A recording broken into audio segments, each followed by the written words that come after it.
cities, especially our towns. All sides of the argument represented with a heavy dose of opinion. We're on a mission here to make a difference. And the GB News family really is here for you, and whatever time of day you can watch or listen. Britain's watching. Britain's watching. We're proud to be GB News. The People's Channel. Britain's news channel. Westminster is going around in ever-decreasing circles, followed by the media. Britain is broken. How on earth did we get into this mess? But more importantly, how do we get out of it? Join me at 7 p.m, Mondays to Thursdays on Farage, here on GB News. We will have open, rational debate. We've got to work out how Britain moves forward from this. Join us here on GB News, the People's Channel. Britain is watching.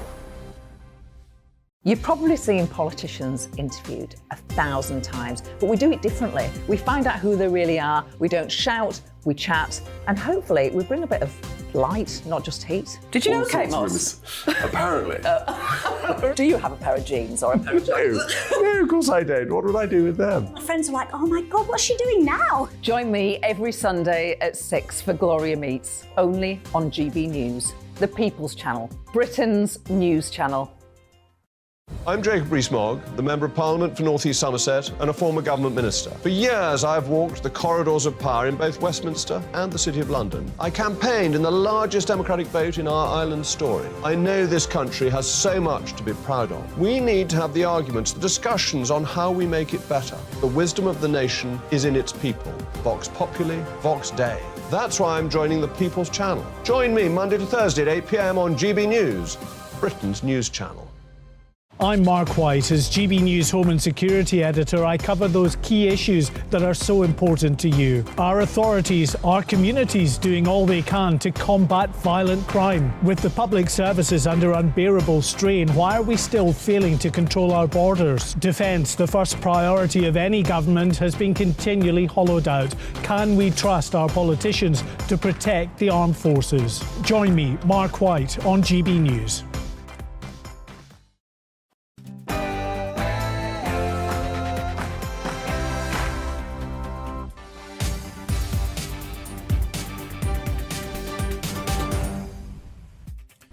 And welcome to GB News Live on this St David's Day, hence the daffodil.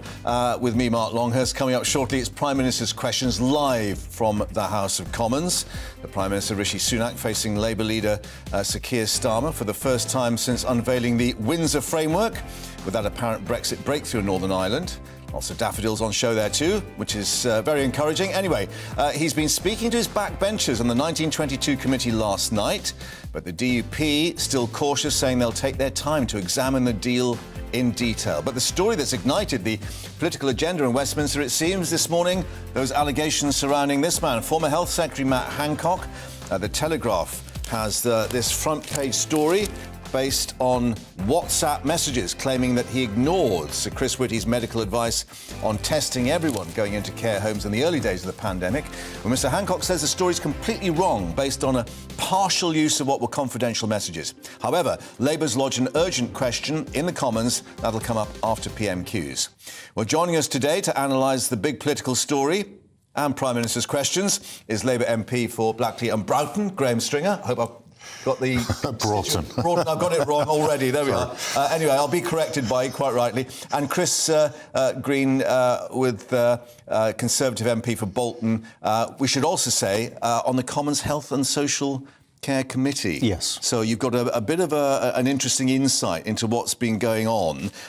First of all, just to address what Matt Hancock has said, and this is basically that the WhatsApp messages have been doctored. That's the phrase that he's used. But in addition to that, pointing out that there was an operational meeting, besides all these messages, where it was indicated the testing kits weren't there to achieve what Sir Chris Whitty wanted. I mean, is that encapsulating where we are at the moment? Yes, it's an extraordinary thing. We went through such a crisis with COVID, and we're looking at the repercussions of that, whether it's health, education, or the economy now. And now you're getting this information coming out where the science wasn't being followed by Matt Hancock as Health Secretary. Although Mr. Hancock obviously denies that that's the case. And clearly we've got the public inquiry. Isabel Oakeshott in the Telegraph indicating that she's gone public because she thinks it's going to be too long before we find out about that. But we've got somewhat 40,000 plus people believed to have died in these circumstances. So people are going to want answers, aren't they?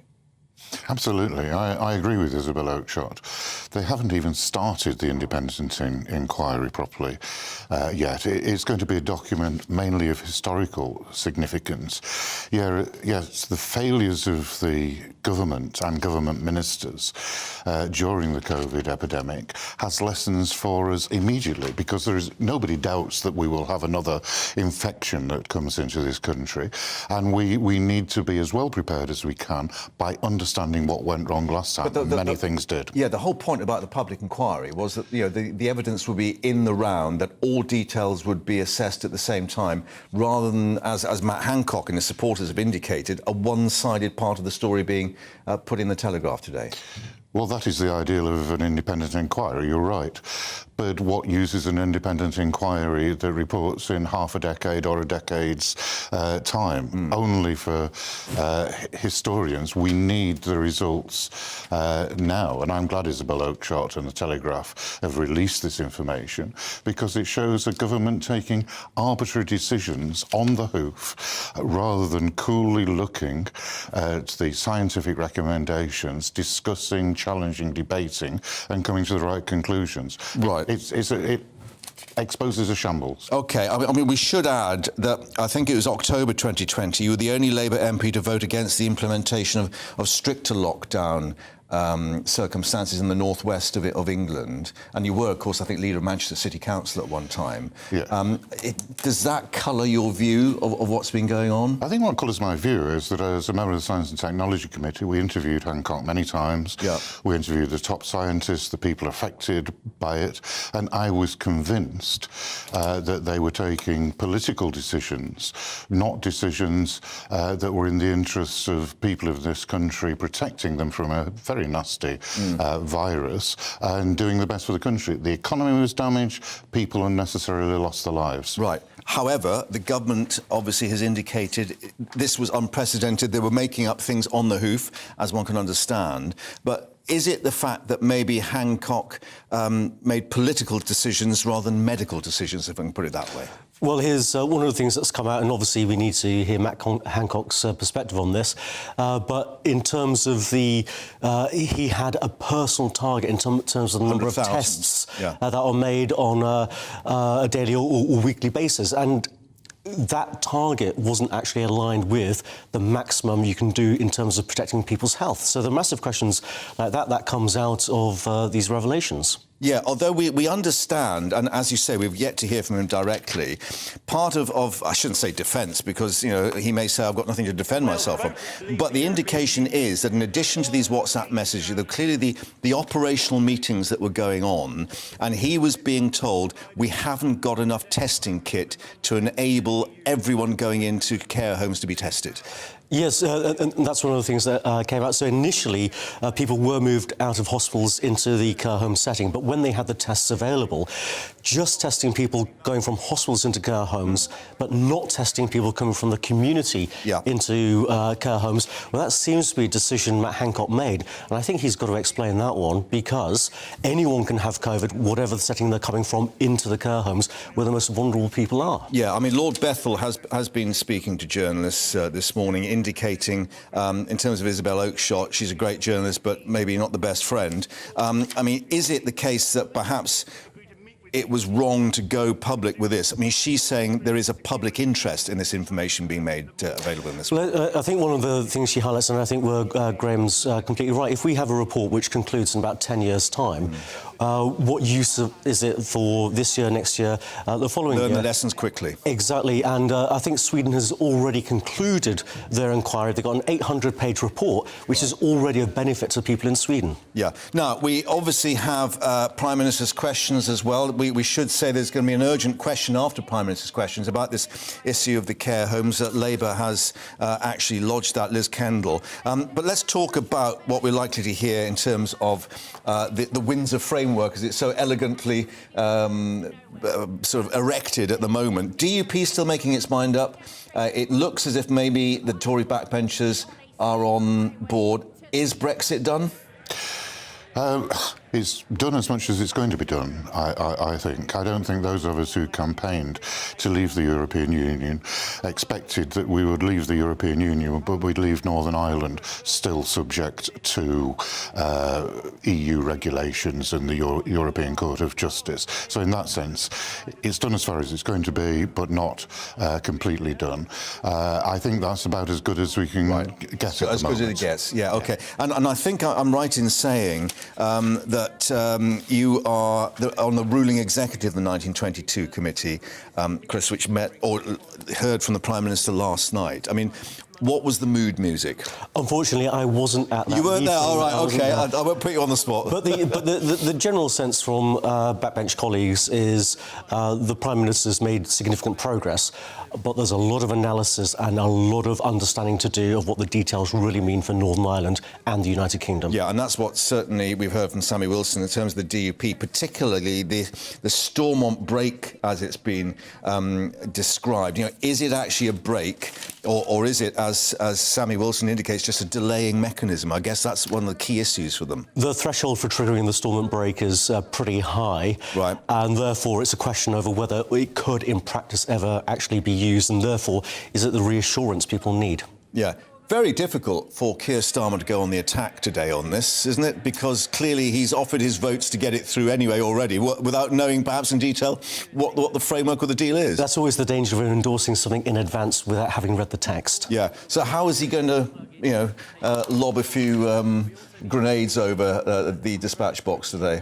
Well, he may go on the COVID files that the Telegraph have released, or he may go on what are the weaker points in the Conservative government's history, what's happening in the health service, what's happening in the economy. OK. Just traditional attack lines. Speaker on his feet with the daffodil, and I would we're like about to to point get out that our live subtitles underway. and British Sign Language interpretation proceedings are available to watch on parliamentlive.tv. We start with questions, Prime Minister. Justin Mathers. Question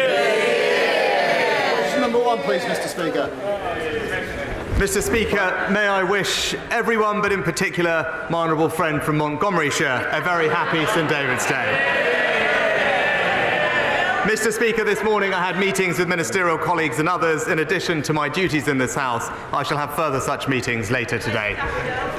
Thank you, Mr. Speaker. The Prime Minister understands the importance of NHS staff because he was out there every Thursday night clapping for them during the pandemic. He must therefore also surely know that he hasn't got a hope of dealing with the NHS crisis if he doesn't invest in its workforce. We have a plan to double medical school places and end the scandal of straight A students being denied the chance to become a doctor. Patients support our plan. The NHS supports our plan. Even his Chancellor supports our plan. Why doesn't he? Mr. Speaker, the honourable gentleman needs to keep up. We are doing a workforce plan for the NHS. There are tens of thousands more doctors, more nurses in the NHS, record number of GPs, record investment in the NHS. That's what you get with a Conservative government delivering. Mr. Speaker, will the Prime Minister join me in congratulating the staff of Nottingham University Hospitals Trust, who, faced with a challenging winter with 300 COVID and flu patients, as well as thousands of appointments affected by industrial action, who have succeeded in reducing the backlog of those waiting more than 18 months for surgery by a quarter in just a month? And will he further reaffirm the Government's commitment to the redevelopment of the Queen's Medical Centre and City Hospitals, the second biggest hospital investment programme in the country? Prime Minister. Well, I join my honourable friend in thanking everyone at Nottingham University Hospitals Trust for their fantastic work, and I can confirm that we are committed to a new hospital scheme at Queen's Medical Centre and City Hospital as part of our new hospital programme. I know that progress is being made, and I look forward to seeing the project come to completion. We now come to the Leader of the Opposition, Keir Starmer. Thank you, Mr. Speaker, and can I join the Prime Minister in wishing everybody a happy St David's Day. Mr. Speaker, after 13 years of Tory failure, the average family in Britain will be poorer than the average family in Poland by 2030. Exactly. That's a shocking state of affairs. If the Tories limp on in government, we're going to see a generation of young people learning to say Auf Wiedersehen pet in Polish, aren't we?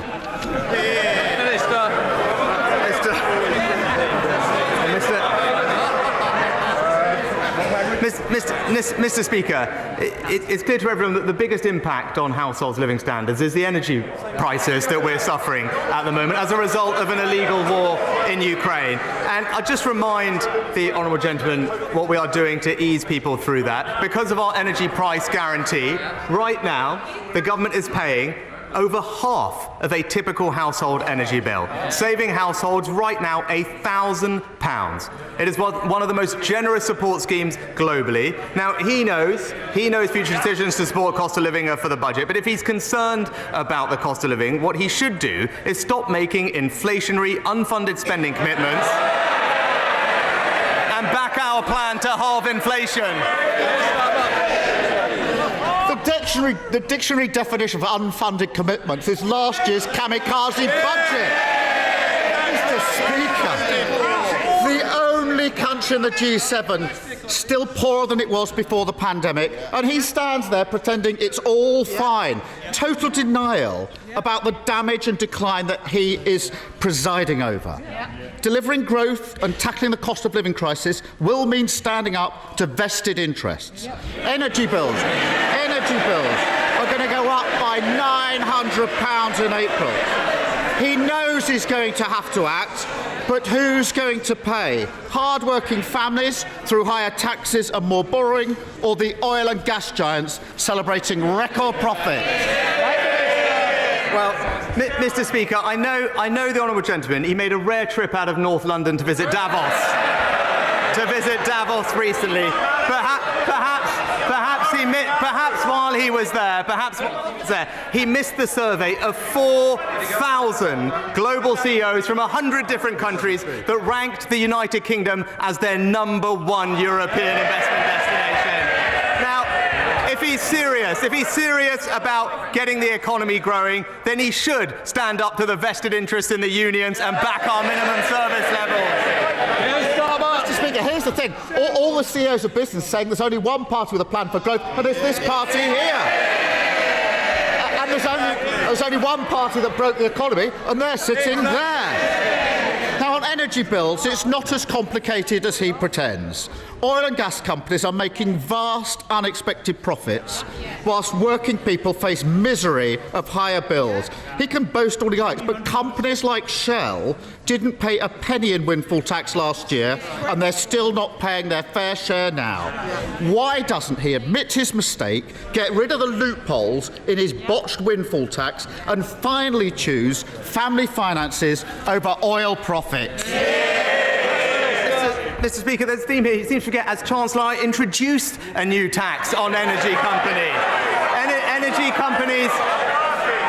Energy companies will pay a 75% tax rate on extraordinary profits, comparable, indeed higher than other North Sea nations. Now, that's what his shadow levelling up secretary called for recently. But I've got good news for them. We did it a year ago. They've got to keep up. Now, I know, Mr. Speaker, they claim to support levelling up, but they really do need to keep up. He introduced a tax on Shell and they haven't paid a penny. Fantastic work. If he was serious about investing in the future of the country, he'd start with housing. A few months ago, his backbenchers forced him to scrap house building targets. At the time, he stood there and said it would mean they would build more homes. Well, would you believe it? A few months later, the Home Builders Federation say house building is going to fall to its lowest level in 75 years. Now, he can change course on this. He can bring back targets and planning reforms, or he can duck that fight and let a generation down. Which is it? Actually, Mr. Speaker, we've had recordly high numbers of house building, and indeed the highest number of first-time buyers in around 20 years under this government. But he talks about investing for the long term of our country, and that's important when it comes to energy security, Mr. Speaker. But Labour's policy is to oppose any new oil and gas licences in the North Sea. It is an absurd policy that would see us paying billions to countries abroad for our energy while shipping it here with twice the carbon emissions. It's typical political posturing. It's bad for the economy. It's bad for our security, just like the Labour Party. Because of the noise, I don't think the Prime Minister is hearing the questions, because I do think it was on house building. Keir Starmer.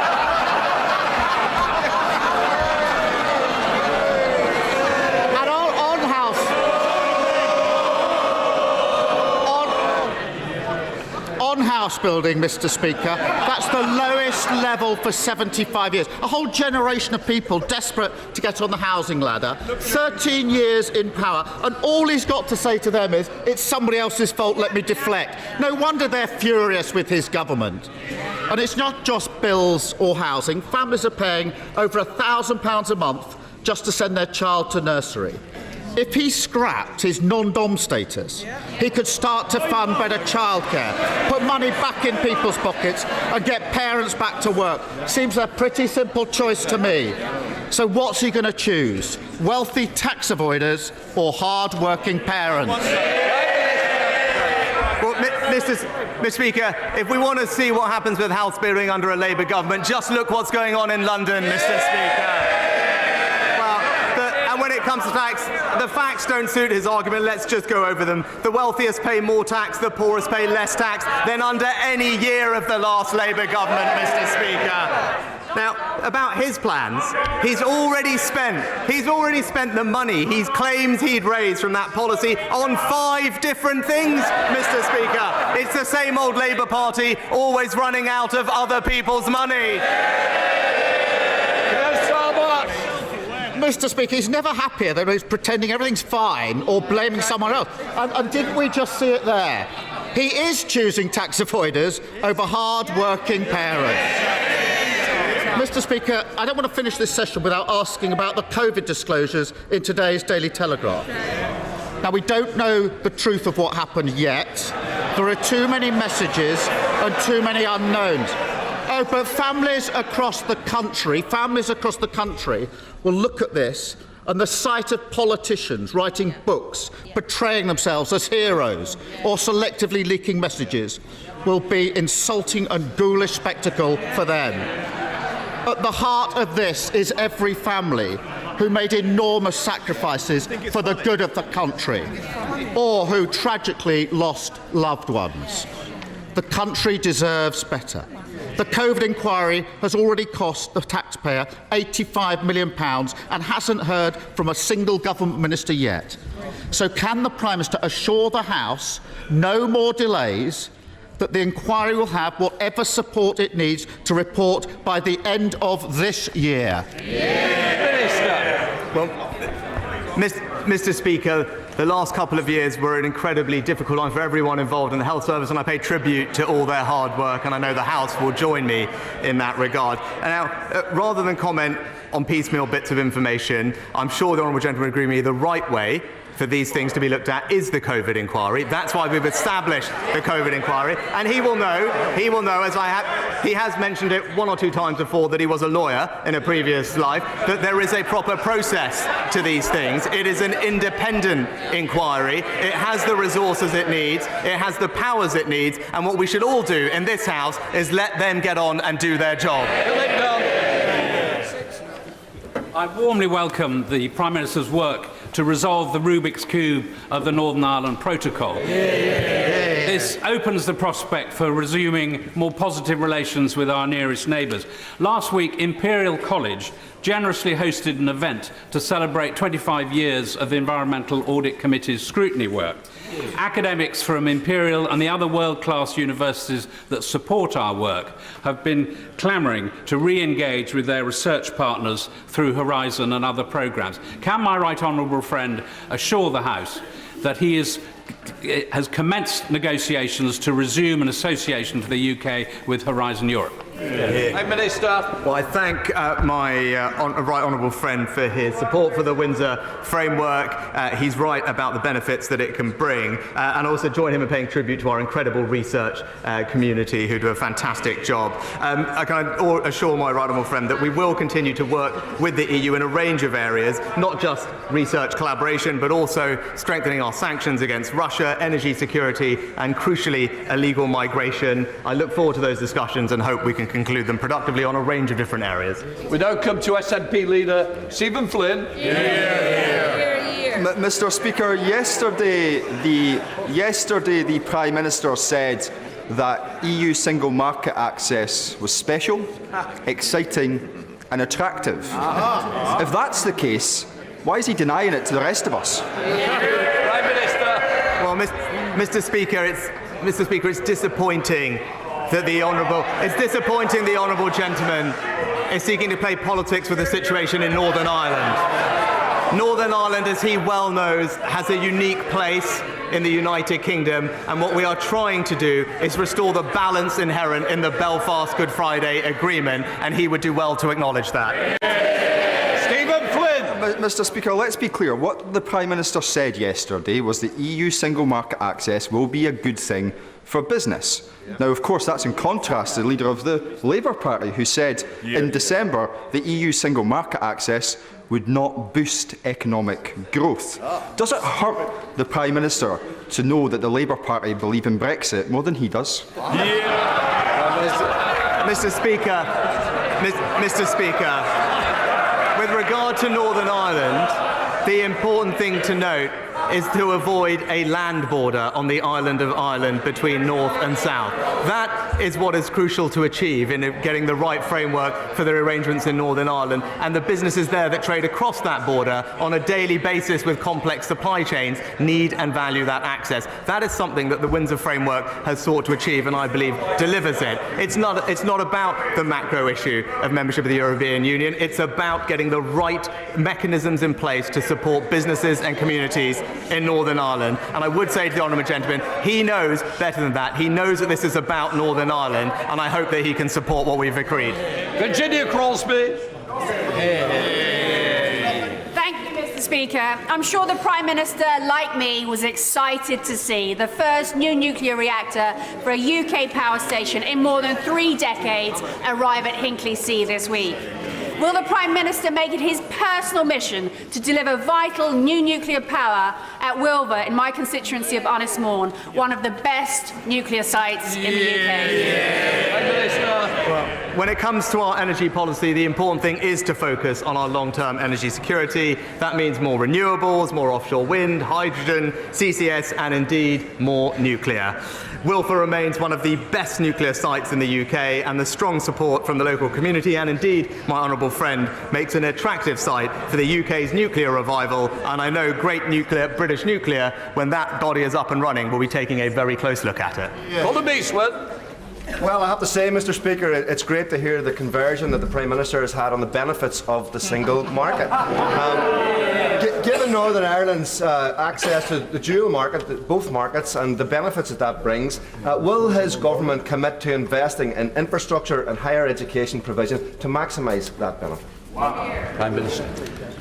Well, thank you, Mr. Speaker. I thank my honourable friend for his engagement and support in developing the Windsor framework. I think it delivers on what he wanted, which is to ensure that we do protect Northern Ireland's businesses and the supply chains that they have. And I can give him that commitment. He and I both want to see more investment in Northern Ireland, not just from the government, but also from the private sector. This agreement will unlock that investment. But critically, a step on that journey is to have a reformed executive, something that I know everyone in this House would like to see. Sir Oliver Hill. Does my right honourable friend agree that in these difficult times the free world must stand together? And with that in mind, would he also agree that strengthening our friendships and support with other countries in Europe is important? Will he welcome the delegation here today from Lithuania? And does he agree with me that the decision to hold the head of states of NATO meeting in Lithuania, in Vilnius in July, shows what a strong ally they are, and also how important we think it is to strengthen the eastern flank? Prime Minister. No, I agree with my right honourable friend. I'm delighted that Lithuania and the city of Vilnius will host the NATO Leaders Summit in July, and the UK does have a strong and growing relationship with Lithuania. It was just yesterday that their defence minister was here supporting our efforts together with them to train Ukrainian soldiers, and at the summit we will work together to ensure we can deter and defend against Russian aggression by making sure that we implement the next phase of the most radical military transformation since the 1960s. Sarachuk. To date, 79 people have been killed on smart motorways. Last January, the government said it would pause their rollout. The Prime Minister said smart motorways are unpopular because they are unsafe. We need to listen to drivers and stop with the pursuit of policies that go against common sense. Since then, 3 new schemes have gone live, with 3 more expected shortly. Prime Minister, especially during a cost of living crisis, how do you justify pushing ahead with these death trap roads? Prime Minister. Well, Mr. Speaker, safety on our roads is our absolute priority, and we will do everything we can to make sure drivers do feel safe. Last year, we in fact paused the rollout of smart motorways not already in construction while we consider the data and next steps. And in the meantime, we've committed almost £900 million for safety improvements across the entire network. Angela Richardson. On Monday evening, Zero Carbon Guildford won national recognition here in Parliament, receiving the Climate Coalition's Innovative UK Community Project Award. They've taken what is often an overwhelming subject and turned it into local issues with tangible solutions to give people agency. Will my right honourable friend join me in congratulating all the volunteers, including Ben, Izzy and Mark, on their award? And does he agree that grassroots organisations like Zero Carbon Guildford are key stakeholders in our national journey to achieve net zero? Prime Minister. I join my honourable friend in congratulating Zero Carbon Guildford for receiving the Climate Coalition's Innovative UK Community Project Award. She's absolutely right that community empowerment, engagement and action can play a role in supporting the UK's transition to net zero, enabling communities to access the benefits that it brings, from greener jobs to improved health. Al Smith. Thank you, Mr. Speaker. Last week I met with RCN nurses, and one of the biggest challenges that they face is the crumbling buildings of the Royal Lancaster Infirmary. Hospital bosses were promised capital funding as part of one of these so-called 40 new hospitals back in January, but it's March and they haven't seen a penny. So how many broken hospitals and broken promises will it take for the Prime Minister to finally fix something? Well, Mr. Speaker, we're investing record sums in the hospital capital upgrade programme across the country. I'm very happy to make sure that we're making progress on the scheme that she mentioned and ensure that gets the detail of that. But not just the 40 hospitals, but 90 upgrades around the country and up to 300 community diagnostic centres and electrical surgical hubs. This is a government that is backing the NHS with the resources it needs. Craig Tracy. Thank you, Mr. Speaker. The tragic death of more than 50 people over the weekend when their small boat broke up off the coast of Italy is a sad reminder of the total disregard for life that the illegal traffickers who facilitate these crossings have in order to make their money. So can the Prime Minister set out what steps he's taken to bring an end to this barbaric trade, and also to reassure my constituents that stopping illegal immigration remains a key priority for this government? Prime Minister. My honourable friend is right that the tragic incident near Italy at the weekend demonstrates how too well illegal crossings put lives at risk. That's why last year the Home Secretary and I announced 5 new measures to tackle the problem of small boats crossings, including the largest ever boats deal with France and a landmark deal with Albania. But we must do more, and as soon as the legislation is ready, it will be brought to this House to ensure that if you arrive in this country illegally, you will not be able to stay. You will be swiftly detained and removed to your own country or a safe third country alternative. That is the right and responsible way to tackle this problem. Joanna Cherry. Thank you, Mr. Speaker. The Prime Minister and I have one thing in common. We've both had to step in and sort out legal and constitutional messes created by his predecessor but one, the Right Honourable Member for Uxbridge. Now, the Prime Minister has boasted that his new Brexit deal puts Northern Ireland in an unbelievably special position. because it will have access to both the UK and the EU markets. And he said that this makes it the world's most exciting economic zone. So my question for the Prime Minister is this. If there can be a very, very special status for the province of Northern Ireland, why can't there be a very, very special status for the nation of Scotland? Well, Mr. Speaker, there is a very special status for the nation of Scotland, and that's inside our United Kingdom.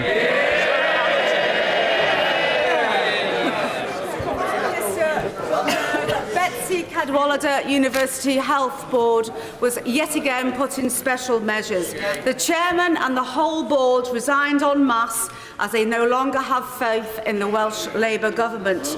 Yet on a call earlier this week, the Welsh Health Minister told me that it wasn't Welsh Labour government's fault that healthcare has collapsed in North Wales. Now, given that Labour run the NHS in North Wales, can you suggest to the people of North Wales whose fault it is and who should put it right? Prime Minister. Well, Mr. Speaker, I share my honourable friend's concern, and the House will know that health is a devolved matter for the Labour-run government in Wales, where 1 in 5 people, Mr. Speaker, in the entire country of Wales are now on a waiting list. So the government there should focus on the people's priorities and start cutting waiting lists, as we are doing here in England. Thank you, Mr. Speaker.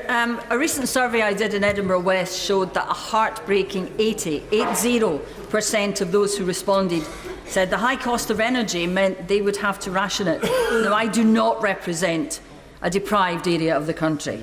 And almost a quarter of Scottish homes now live in fuel poverty, not helped, of course, by the total absence of an insulation programme by the Scottish Government. So will the Prime Minister now accept that to allow the price cap to rise will only make things worse for millions of families? And given the significant reduction in the costs of wholesale energy, will he accept that it's now time to listen to the Liberal Democrats and cut bills to April of last year's levels?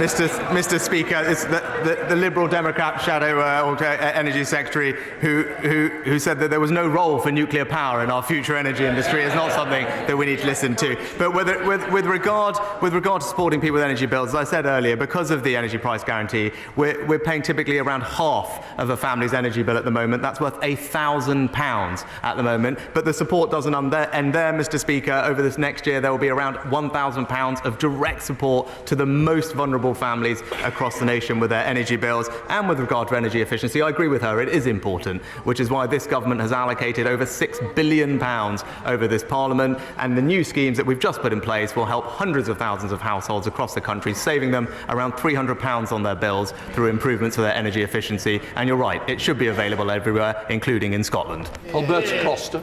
Thank you, Mr. Speaker. As chairman of the All-Party Group for Greece, can I put on record how sad we all are for the tragic train accident that's happened in Greece and for the tragic loss of life?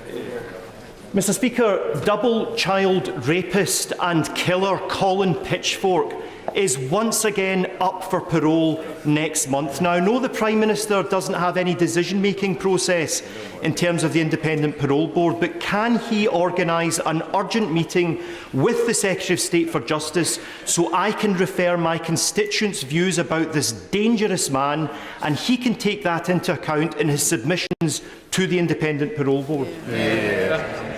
Well, Mr. Speaker, Pitchfork's crimes were heinous, and our thoughts remain with Linda and Dawn's friends and family.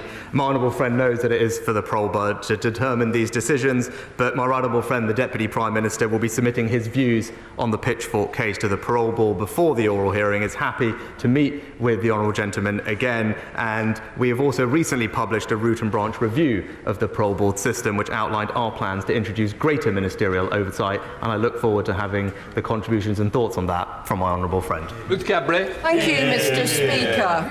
Yesterday, new figures showed that there's been a 26% increase in people sleeping rough. Meanwhile, a Conservative Party donor spent £25,000 on a crystal-encrusted portrait of the Prime Minister, and another paid £40,000 for a shooting trip. Wow. Doesn't this show just how out of touch the Conservative Party is on the cost of living crisis? Well, Mr. Speaker, rough sleeping levels are actually 35% lower in this past year compared to the peak. That's partly as a result of the £2 billion of extra investment that we've made over these 3 years to tackle rough sleeping, and we continue to have one of the lowest rates of rough sleeping in the world globally when last measured. But we'll continue to do more, Mr. Speaker. We don't want anyone to have to sleep rough, and because of the innovations that we have made, we're taking more and more people off the streets, and the government will keep delivering more. James Sunderland. Mr. Speaker, last month the Pines Primary School in Bracknell achieved a good rating in its Ofsted inspection. Yeah. That in itself is laudable. What's significant is that the Pines is now the 40th of 40 eligible schools in Bracknell to be graded good or outstanding. Mr. Speaker, this clean sweep is an outstanding achievement, and I'm very proud of everyone locally. So would the Prime Minister please join with me in congratulating our fantastic teachers, staff, governors and pupils, and also Councillor Gareth Barnard and the entire education team at Conservative-run Bracknell Forest Council. Well, Mr. Speaker, education is the closest thing we have to a silver bullet for transforming people's lives, so I'm delighted to join with my honourable friend in praising everyone involved, from the councillor to the teachers to the staff to the governors, for delivering such fantastic results. They are in the business of providing tremendous opportunity for the children under their care, and we all owe them an enormous debt of gratitude. Chris Elmore. Thank you, Mr. Speaker. Citizens Advice estimate that the number of households unable to afford their energy bills will double from 1 in 10 to 1 in 5 from April.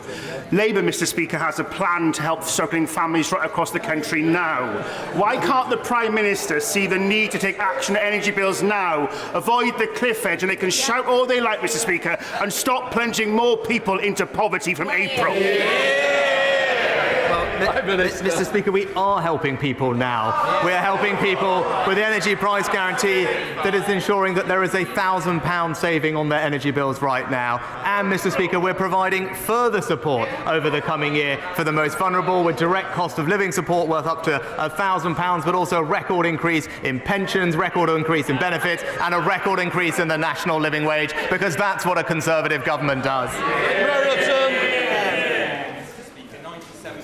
Of ceramics businesses are SMEs, which has meant they've not received the level of support that many other energy-intensive sectors have. So will my right honourable friend look at what more support, particularly financial support, can be offered to help this sector to decarbonise and invest in energy efficiency measures?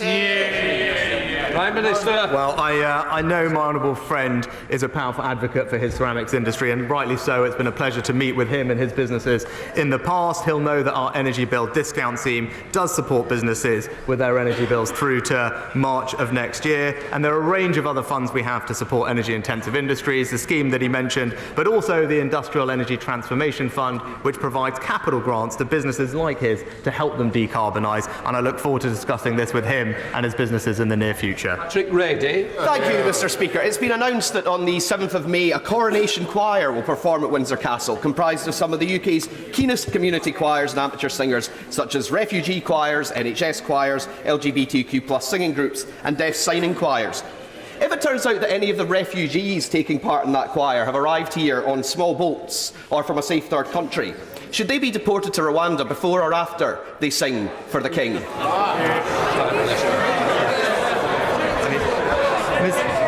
Mr. Speaker, Mr. Speaker, it's amazing. It is amazing when previously we have had a question about the awful tragedy of illegal migration that happened just recently, that the honourable gentleman can't accept that it is, in fact, there is absolutely nothing compassionate about tolerating illegal migration when people are dying.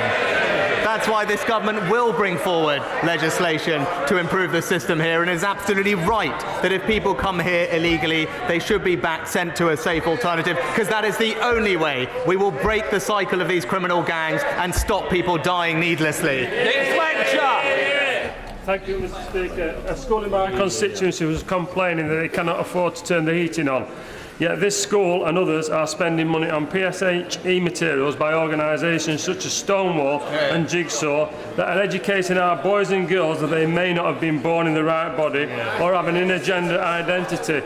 Would the PM meet with me to see how we can stop this unscientific, ideological education being taught in our schools and get our children learning what they should be learning in a warm, safe place?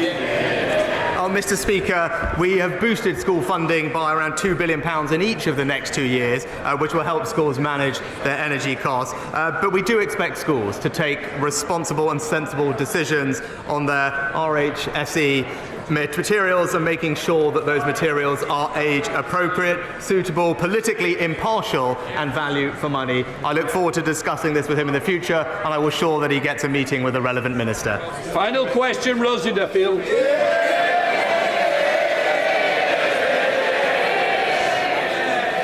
Thank you, Mr. Speaker. The Prime Minister may be aware of Sky News' investigation and report today on the over-the-counter sales of nitrous oxide or laughing gas to children and young teenagers. One alarming aspect is the change in the size of canisters from 8 grams to 620 grams. Wow. And ambulance call-outs related to overuse have tripled. Instead of criminalising the young people who buy nitrous oxide, isn't it time to take urgent action against those knowingly selling this harmful and potentially life-changing substance to children underage? I thank the honourable lady for her question. I share her concern and the concern of members across the House about nitrous oxide's detrimental impact on communities, its contribution to antisocial behaviour, and indeed I mentioned it in the speech I made at the beginning of this year specifically. The Advisory Council on the Misuse of Drugs is conducting a review of nitrous oxide and is looking particularly at this question. The Home Secretary has asked them to expedite their review, and we will consider their advice carefully when it is received. That completes Prime Minister's questions. No, they're urgent questions. So that is Prime Minister's questions, but just to let you know, we are expecting an urgent question now from Labour's Liz Kendall on the situation about care homes. This follows, of course, the revelations in the Daily Telegraph about Matt Hancock and those WhatsApp messages. We still have Graham Stringer and Chris Green here with us in our studio, our panel of MPs. Graham Stringer for Labour, with Keir Starmer echoing your point about the COVID inquiry, 85 million, he said, and can the Prime Minister assure no more delays, a report by the end of this year? I think that was a good question. I don't think we're going to get a report by the end of this year, having set up an independent inquiry, but we should get some sort of report to enable us to prepare for the future. But I think we're going to have to wait a long time for this report. Yeah, well, let's just head back to the Commons. I think we're just getting this urgent question now, and we'll bring the proceedings back up. Here we are. Let's have a listen. The COVID pandemic. Minister. Thank you, Mr. Speaker. The COVID-19 pandemic was an unprecedented global health emergency involving a novel coronavirus that we were still learning about day by day, even hour by hour. Even in those early days, the UK government and colleagues in my department were clear. Testing would be crucial. That is why, Mr. Speaker, the former Secretary of State, the Right Honourable Member for West Suffolk, set ambitious testing targets to drive a true step change in the quantity of tests, because he knew testing would be a vital lifeline until the vaccines could be developed and proven safe and effective.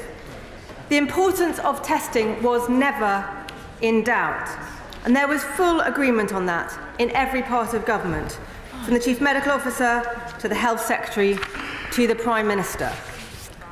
But in a situation where we had the capacity to test at most a few thousand each day, tough decisions about prioritisation had to be made, decisions that were taken on the best public health advice available. And thanks in no small part to the bold testing ambitions driven by government, we were able to build the largest testing network in Europe. I want to put on record my thanks to all those who worked tirelessly on this mission day and night, from civil servants to the NHS, and of course our incredible social care workforce who did so much to look after their residents. They all deserve our lasting gratitude. Mr. Speaker, the situation in our care homes was extremely difficult in the pandemic, not just in England, but across the UK and indeed across the world, because of the vulnerability of residents and the large numbers of people who come in and out of care homes. It is vital that we learn lessons. It's equally vital, Mr. Speaker, that we learn those lessons in the right context. I should mention that selective snippets of WhatsApp conversations give a limited and at times misleading insight into the machinery of government at the time. That is why the COVID inquiry is so important, so we have the right preparations in place to meet future threats and challenges. Thank you. Senator Minister Liz Kendall. Mr. Speaker, throughout the COVID pandemic, ministers repeatedly claimed they threw a protective ring around England's care homes and always followed the evidence and scientific advice. But WhatsApp messages from the former Health Secretary revealed in today's Telegraph suggest nothing could be further from the truth. Can the Minister now confirm that the Chief Medical Officer first advised the Government to test all residents going into care homes in early April 2020? Can she explain why the former Health Secretary rejected this advice and failed to introduce community testing until the 14th of August, a staggering 4 months later? Can she publish the evidence that following the advice would have muddied the waters, as the member for West Suffolk claimed? And can she confirm that 17,678 people died of COVID in care homes between the CMO's advice and the government finally deciding to act? She should know, Mr. Speaker, because she was responsible for care homes at the time. Now, former ministers are touring the studios this morning, claiming this delay was simply because there weren't enough tests. Where is the evidence for this? And even if tests were in short supply, why weren't care home residents prioritised when the devastating impact of COVID was there for all to see? Now, Mr. Speaker, nobody denies that dealing with COVID was unbelievably difficult, especially in the early days. But care home residents and staff were simply not a priority. Yet the former Prime Minister and Health Secretary were first warned about the emerging horror in care homes by my honourable friend, the member for Hove, in March 2020. I myself raised the lack of testing in care homes with the Health Secretary. On the 8th of April, the 28th of April, the 19th of May and the 17th of June, long before the CMO's advice was finally followed. The Minister will no doubt say all these issues will be looked at in the public inquiry, but the findings from this won't be available for years. Mr. Speaker, the families of the 43,000 care home residents who lost their lives will be appalled at the former Health Secretary attempting to rewrite history, an attempt that will turn to ashes along with his TV career. We need more humility and less celebrity from the member for West Suffolk, and above all, we need answers.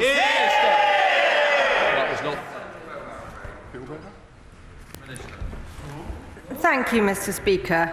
Can I say actually that I think it's relatively easy for the honourable member to come to the House today and make these highly political points. And knowing actually how she and I worked together in the pandemic, and she and I talked about all that we were doing to look after people in care homes, I am, as I say, shocked and disappointed in the tone that she has taken today when we are dealing with extremely serious questions. I will turn first to some of the difficult prioritisation decisions that were made given the limited quantity of testing that we had at the beginning of the pandemic. Mr. Speaker, the government followed the expert public health advice available at the time. We had the capacity to test just 3,000 cases a day in mid-March, and I'm sure colleagues will understand why the health advice was at the time to prioritise those working on our NHS front line, and for instance the testing of people in hospitals who had symptoms, and indeed within care homes, again people with symptoms. In fact, the courts have already agreed that our prioritisation decisions on testing were completely rational. As we dramatically ramped up testing capacity, Mr. Speaker, we also adjusted that prioritisation in line with the public health advice and the capacity. So by mid-April, just a month later, with testing capacity exceeding 38,000, we were then in a position to test more widely. In fact, that's reflected in our adult social care plan, which was published on the 15th of April. That made clear that everyone being discharged from a hospital to a care home should be tested, even if asymptomatic, and that all discharged patients, regardless of the results of their test, should be isolated for 14 days. And it's worth reflecting, Mr. Speaker, just what a dramatic increase in testing the government oversaw, from just 3,000 in March 2020 to over 38,000 in mid-April to over 100,000 by mid-May, to the point where we could test many millions in a single week. We established the largest testing network in Europe from a standing start, and the science proves that it saved lives. Now, the Honourable Lady asked about some of the content of the WhatsApp messages which have been published. And I would say to her, that is a selection of messages from a larger quantity of messages. And actually, clearly, while there were discussions and debates between ministers and between colleagues which took place in part on WhatsApp, there were clearly meetings and conversations and other forums in which advice was given and decisions made. And a huge quantity of that is with the public inquiry. But I can say to her, for instance, that a meeting to discuss the implementation of the advice on testing was not referenced in the WhatsApp messages that she is talking about. But for instance, there is an email following exactly this exchange that she's referring to that says we can press ahead straight away with hospitals testing patients who are going to care homes. And we should aspire to, as soon as capacity allows, and when we've worked out an operational way of delivering this, that everyone going into a care home from the community could be tested. So as I say to her, there's very selective information that she is basing her comments on. As I said, the Honourable Lady knows how the government, and me personally, strained every single work day and night, did everything in our power to help people, and specifically the most vulnerable during the pandemic. She and I spoke about it regularly during our frequent calls. In fact, at the time, I appreciated her perspective, her questions, her insights from her own area of Leicester. And I say to her, we should go about this discussion in the right way for the country. This is not the time to play political games. We should look to save lives. That's the purpose of the public inquiry, to learn lessons in the right way in case this should ever happen again. Sir Oliver Hill. My honourable friend will... Well, so that's a very personal response there from Helen Whately, Social Care Minister, indicating that she and Liz Kendall had worked together on this whole issue of COVID testing, and in particular the care homes, reacting not angrily, but certainly indicating that this phrase that was used by Liz Kendall in terms of Matt Hancock, more humility, less celebrity. Helen Whately indicating that, of course, she and the government had strained every sinew, and discussions should be held in the right way. Let's get a view now of Chris Green, who's also on the Health and Social Care Committee. This obviously came up after PMQs, where we only had one question from Keir Starmer. Just to remind people, Rishi Sunak, in reply to that, insisting the official coronavirus inquiry was the right way to investigate the government's handling. Keir Starmer, though, having said, look, 85 million spent already, will it report by the end of this year? This is a very difficult subject for the government to get on top of now. It is. I was disappointed throughout the pandemic that the Labour leadership, Keir Starmer, didn't actively challenge the government in an effective way. There was a consensus within Parliament over how we proceed. There should have been more challenge. Now we're going to be seeing that challenge, and more information is coming out. We're not going to see anything meaningful in terms of the inquiry by the end of the year, or even perhaps even 5 years. And this is where I think our democracy actually comes in and plays its strengths. There's going to be a huge public challenge and analysis. What about the fourth estate in that democratic process? We may well get more in what's now being called the lockdown files and the Telegraph. I mean, clearly, Helen Waitley, they're saying, look, this is selective so far. There's more that we need to be aware of, and that the government was trying to do its best. But the very fact of 17,678 deaths between the decision being raised, or the issue being raised by Sir Chris Whitty and that actually being imposed, that's going to be very difficult for the government to answer. It is. I think this whole territory is going to prove very challenging for the government, and we do have partial information. I'm not sure a lot of the remaining messages are subject to freedom of information, but this is now a big question for the government, for ministers, for the scientific officers, whether they're going to produce the wider information so we can fully understand. And that going into the public arena so people can make Absolutely. up... Yeah. And clearly, from what Sir Keir Starmer said, referring to the families, and you know, the numbers involved 43,000 in total. Clearly, they want answers. And indications there from Liz Kendall that, you know, they may have to wait years if they wait for this inquiry, to the point you made very early on. I think that's right, and I think what's becoming clear is the Daily Telegraph and the journalists on the Daily Telegraph expose more of Hancock's WhatsApp messages. There needs to be more parliamentary scrutiny of that. I'm sure the Health Committee will look at it. The Science and Technology Committee may look at it, because we can't afford to wait for this independent inquiry. As I said before, we need, and it's not just a question of putting the government on the hook. They deserve to be put on the hook. They made willful mistakes, but it's a question of our country being able to prepare for the next epidemic. Which is precisely the point that Helen Waitley made, and that we need to learn the right lessons. Do you think that perhaps Liz Kendall was perhaps... what's the phrase I should use? A little bit too glib in that point being made, you know, more humility, less celebrity, when there are such important issues attached to it? I think it was sort of a justified attack on Matt Hancock's sort of personality.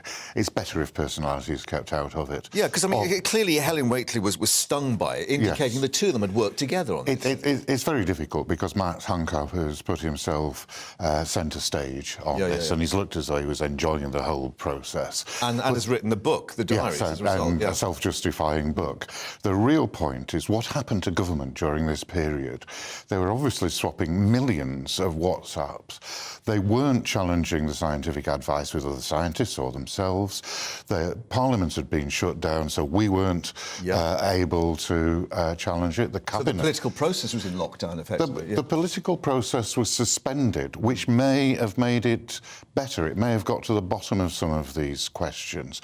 And Helen Waitley talked about test and trace. There's a National Audit Office report, and I'm going from memory, that says that actually the test and trace system was a waste of money because they didn't follow up. 37 billion, I think it was, wasted on it. So there's a lot of that, but we need it now, and it's quite clear the independent inquiry isn't going to deliver it. So those of us who sit on select committees are going to have to do the hard graft in the House of Commons. And as you've indicated, the whole question about PP and whether there's an involvement with Matt Hancock in that. We're going to go to Tom Harwood very quickly, but let me just put this point about what Rishi Sunak said, you know, the proper process. I mean, he did indicate, look, this is an independent inquiry that's going on, so much like these other issues, the government has no ability to push it forward. Well, the government designs the nature of the independent inquiry. So, like Sweden, they've already completed theirs. The government could have had a relatively quick inquiry so we can learn the lessons in the near future rather than the distant future. Do you think that should have been like a two-stage process? Yeah, a two-stage process may have been a better option. But fundamentally, I think we've got a healthy democracy. I think the media, politically, there's going to be far more scrutiny now. And actually, a lot of the useful information will come out far earlier than the inquiry. Well, and maybe Isabel Oakeshot's made that point that, you know, she released this in the public interest. Well, let's actually speak now to our political correspondent, Tom Harwood, who joins us there from Westminster. Tom, it's interesting, actually, that PMQs really wasn't providing the political meat today. It was this urgent question afterwards, and the fact that Sir Keir Starmer decided to press the Prime Minister on this whole issue of the public inquiry.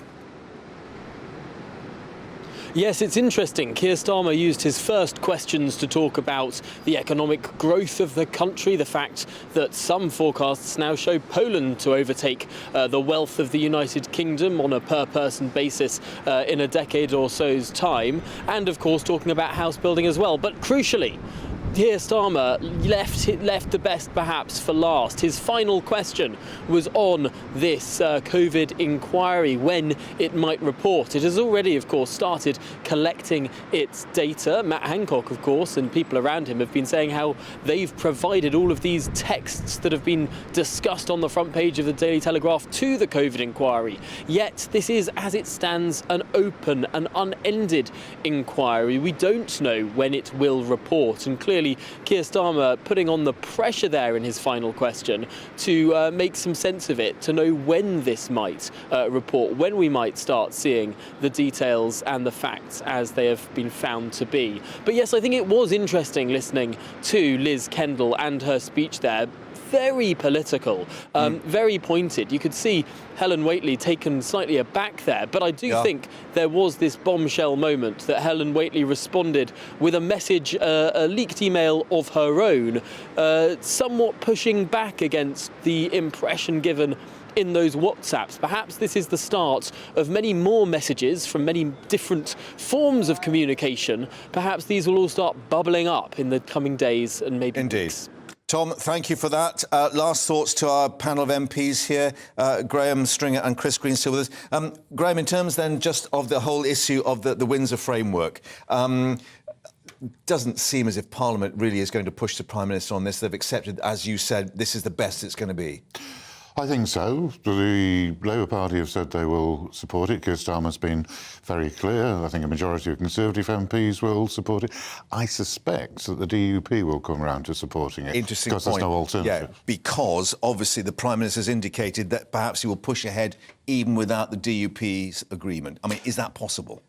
Yes, well, the Prime Minister is responsible for the United Kingdom. He's responsible for the whole of Northern Ireland as well. So he has to do what he believes is right, but we need that consensus. It's so important for both the political divide in Northern Ireland to come together getting a power-sharing this. executive back in. Yeah. Yes. And some political capital as well for Rishi Sunak heading towards an election. And, you know, he's got a big win in his pocket. Well, I think there's been a little bit of concern over Rishi. Where is he? What's he doing? But if he consistently keeps a low profile, then emerges and actually delivers a good result on whatever it might be. The competent chief executive. Absolutely, and I think this is, if this is his modus operandi and he delivers, it's going to be really positive. Labour will have to reassess on that basis, that, you know, he perhaps is rather more competent than the previous Prime Minister in some respects? I think anybody would be more confident than the last two Prime Ministers. That was a bit of an open goal. I think Rishi Sunak is an intelligent man.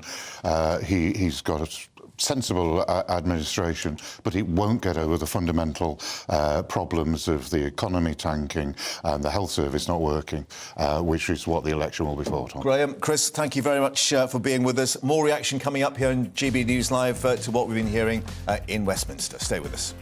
Alex Deakin here with your latest weather updates. A lot of cloud around today, rather drab affair. Most of Scotland and Northern Ireland will stay dry. Much of England and Wales will stay dry, but here there will be a few showers around. High pressure is the dominant feature and will continue to be for much of this week. But around the high pressure, the winds go like this, clockwise, and so feeding in from the North Sea, quite a lot of cloud and some showers over eastern England, some getting into the Midlands, a few even getting into parts of Wales.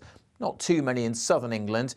The odd one in southern parts of Scotland, but most of Scotland and Northern Ireland dry. And it's western Scotland where we'll continue to see some breaks in the cloud and a bit of sunshine. Feeling pretty cold under this thicker cloud with the showers over northeast England and the Midlands, 7 or 8 degrees Celsius.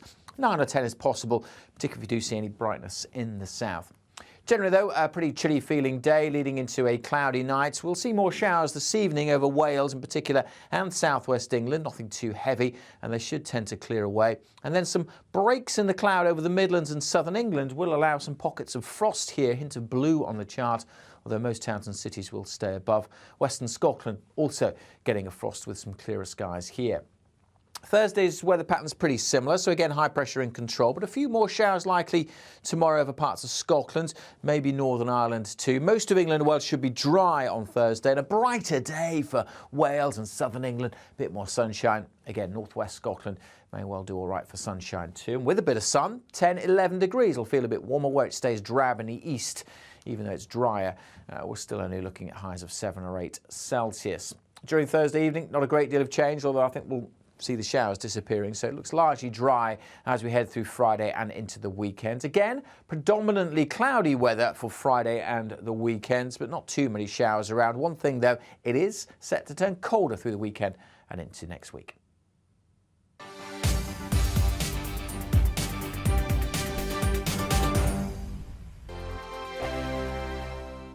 I joined GB News because I was sick and tired of not hearing my views being represented, not just mine, but so many people that I knew and spoke to. I just couldn't get my voice out there. I couldn't say anything. I couldn't do anything. Whatever the narrative was, I kind of had to follow it. GB News is there to provide a voice for those who have been ignored by the establishment media. We think different things, we've got a different style. GB News is here to be optimistic and positive about the future. It's real kind of dynamic and flowing, with the audience very much at the heart of it, like a big family.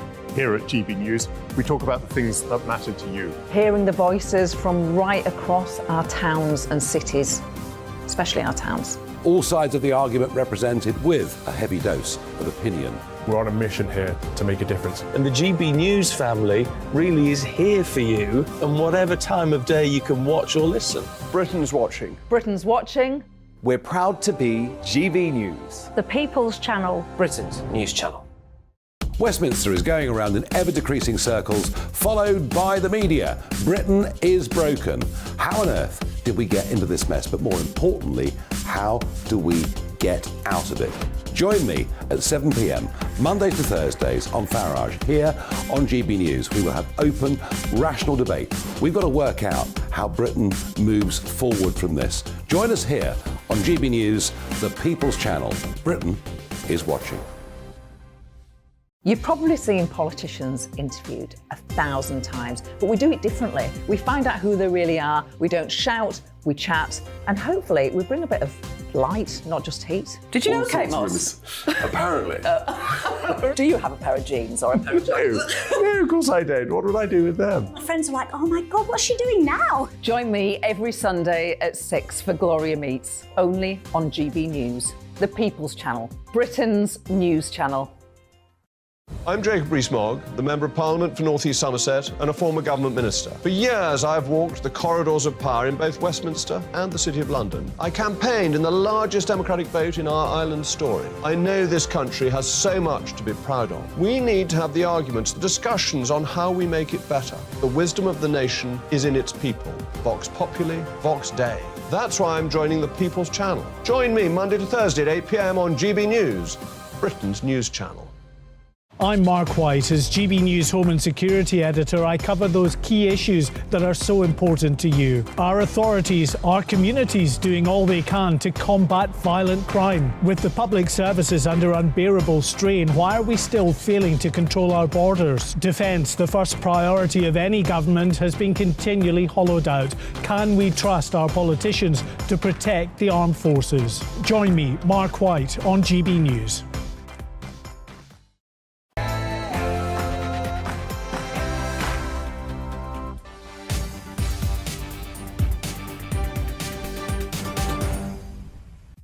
A very good afternoon. It's just gone 1 o'clock. You're with GB News Live with me, Mark Longhurst. And coming up for you today, live to Brighton, police are due to give an update on that search for the missing baby of Constance Martin and Mark Gordon shortly. We'll have our correspondent Mark White there getting us the very latest. That's the search team that's been underway today. Prime Minister insisting the official coronavirus inquiry the right way to investigate the government's handling of the pandemic rather than relying on piecemeal information. It follows the leak of Matt Hancock's WhatsApp messages. The former Health Secretary strongly denying claims in the Telegraph. He ignored advice on testing everyone going into care homes and, of course, whether that contributed to the death of 17,678 residents. Latest reaction and commentary from Westminster. Much speculation too about the origins of COVID-19. Now the head of the FBI said the US agency believes the most likely origin a leak from a Chinese laboratory. Discussing that with the co-author of a book on the search for its origins. And don't forget, get in touch with all your views of particularly what we've learnt about the coronavirus situation. Get in touch at GBViews at gbnews.uk. Before that, though, latest news headlines with Ray.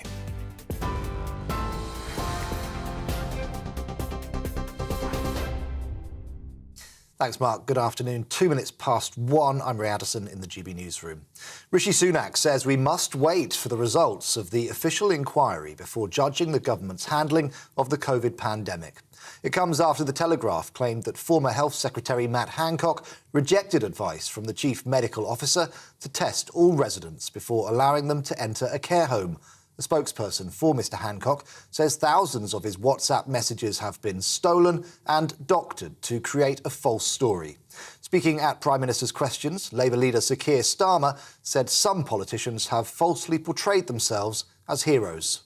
Families across the country will look at this, and the sight of politicians writing books, portraying themselves as heroes or selectively leaking messages will be insulting and ghoulish spectacle for them. At the heart of this is every family who made enormous sacrifices for the good of the country, or who tragically lost loved ones. The country deserves better. Rather than comment on piecemeal bits of information, I'm sure the Honourable Gentleman agrees with me, the right way for these things to be looked at is the COVID inquiry. That's why we've established the COVID inquiry. And he will know, he has mentioned it 1 or 2 times before that he was a lawyer in a previous life, that there is a proper process to these things. It is an independent inquiry. Well, teams are now searching Brighton's largest nature reserve as they try to find the missing baby of Constance Martin and Mark Gordon. It comes after the newborn's parents were further arrested on suspicion of gross negligence manslaughter. The couple were captured on Monday night after almost 2 months on the run. Mountain rescue volunteers have also joined the search. The President of Greece says she's cutting short a visit to Moldova following a train collision which killed at least 36 people and injured more than 80. An intercity train carrying over 300 passengers hit a freight train travelling in the opposite direction near the city of Larissa. The crash caused carriages to catch fire, with rescuers working through the night to find survivors. UK house prices fell by 1.1% year-on-year in February, according to the Nationwide Building Society, marking the first annual decline since June of 2020. Last month, the average house price was around £257,000. Prices are now 3.7% lower than their peak in August of last year. Professor of Economics at King's College London, Jonathan Portes, says he's not surprised by these figures. We were expecting the housing market to weaken, both as a result of the general weakness in the economy and the squeeze on real incomes as a result of high inflation, but also, of course, the quite sharp rise in interest rates over the last year or so. A report by MPs says NHS England will miss key recovery targets, including for cancer treatments. The Cross-Party Public Accounts Committee says plans to tackle the COVID backlogs are already falling short and based on over-optimistic assumptions about winter health demands. It says the proportion of people receiving timely cancer treatment has fallen to a record low of 62%. The report also says the capacity of adult social care must improve if the recovery plan is to succeed. Teachers have been striking today in the Midlands and eastern regions of England in a long-running dispute over pay. It's the second day of regional walkouts by members of the National Education Union, affecting 200,000 staff. Many schools are either restricting access to pupils or fully closed. Mary Boosted, General Secretary of the National Education Union, says the government is not cooperating. It's a stalemate at the moment. The government says it won't talk to us until we stop the strikes. We're saying that we can't stop the strikes until they begin to negotiate and, actually start to commit to the substantial negotiations that they're promising us. We can't see why they won't begin negotiations, because we want to resolve this dispute, and the only way it will be resolved in the end is through negotiations. So we can't understand why they're delaying. And new details have been discovered during cleaning and conservation work to prepare King Charles's coronation chair. Experts say they found previously undiscovered parts of a figure. It reveals more information about the chair's lavish construction 700 years after it was made. Henry VIII, Charles I, Queen Victoria and the late Queen Elizabeth were all crowned in the historic seat. This is GB News. We'll bring you more as it happens. Now let's get back to Mark.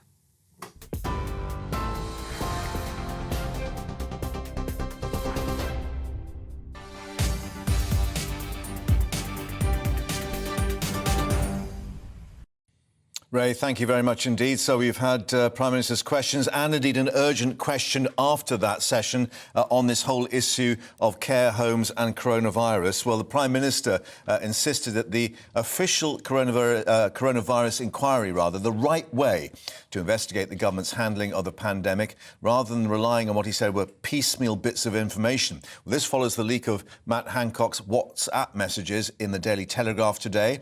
The former Health Secretary strongly denying claims that he rejected advice to give COVID tests to all residents going into England's care homes. Well, the Telegraph cited the messages to allege that Mr Hancock was advised to test all residents going in, not just those arriving from hospitals. A spokesman for Mr Hancock saying these stolen messages have been doctored to create a false story that Matt rejected clinical advice on care home testing. This is flat wrong, said the statement.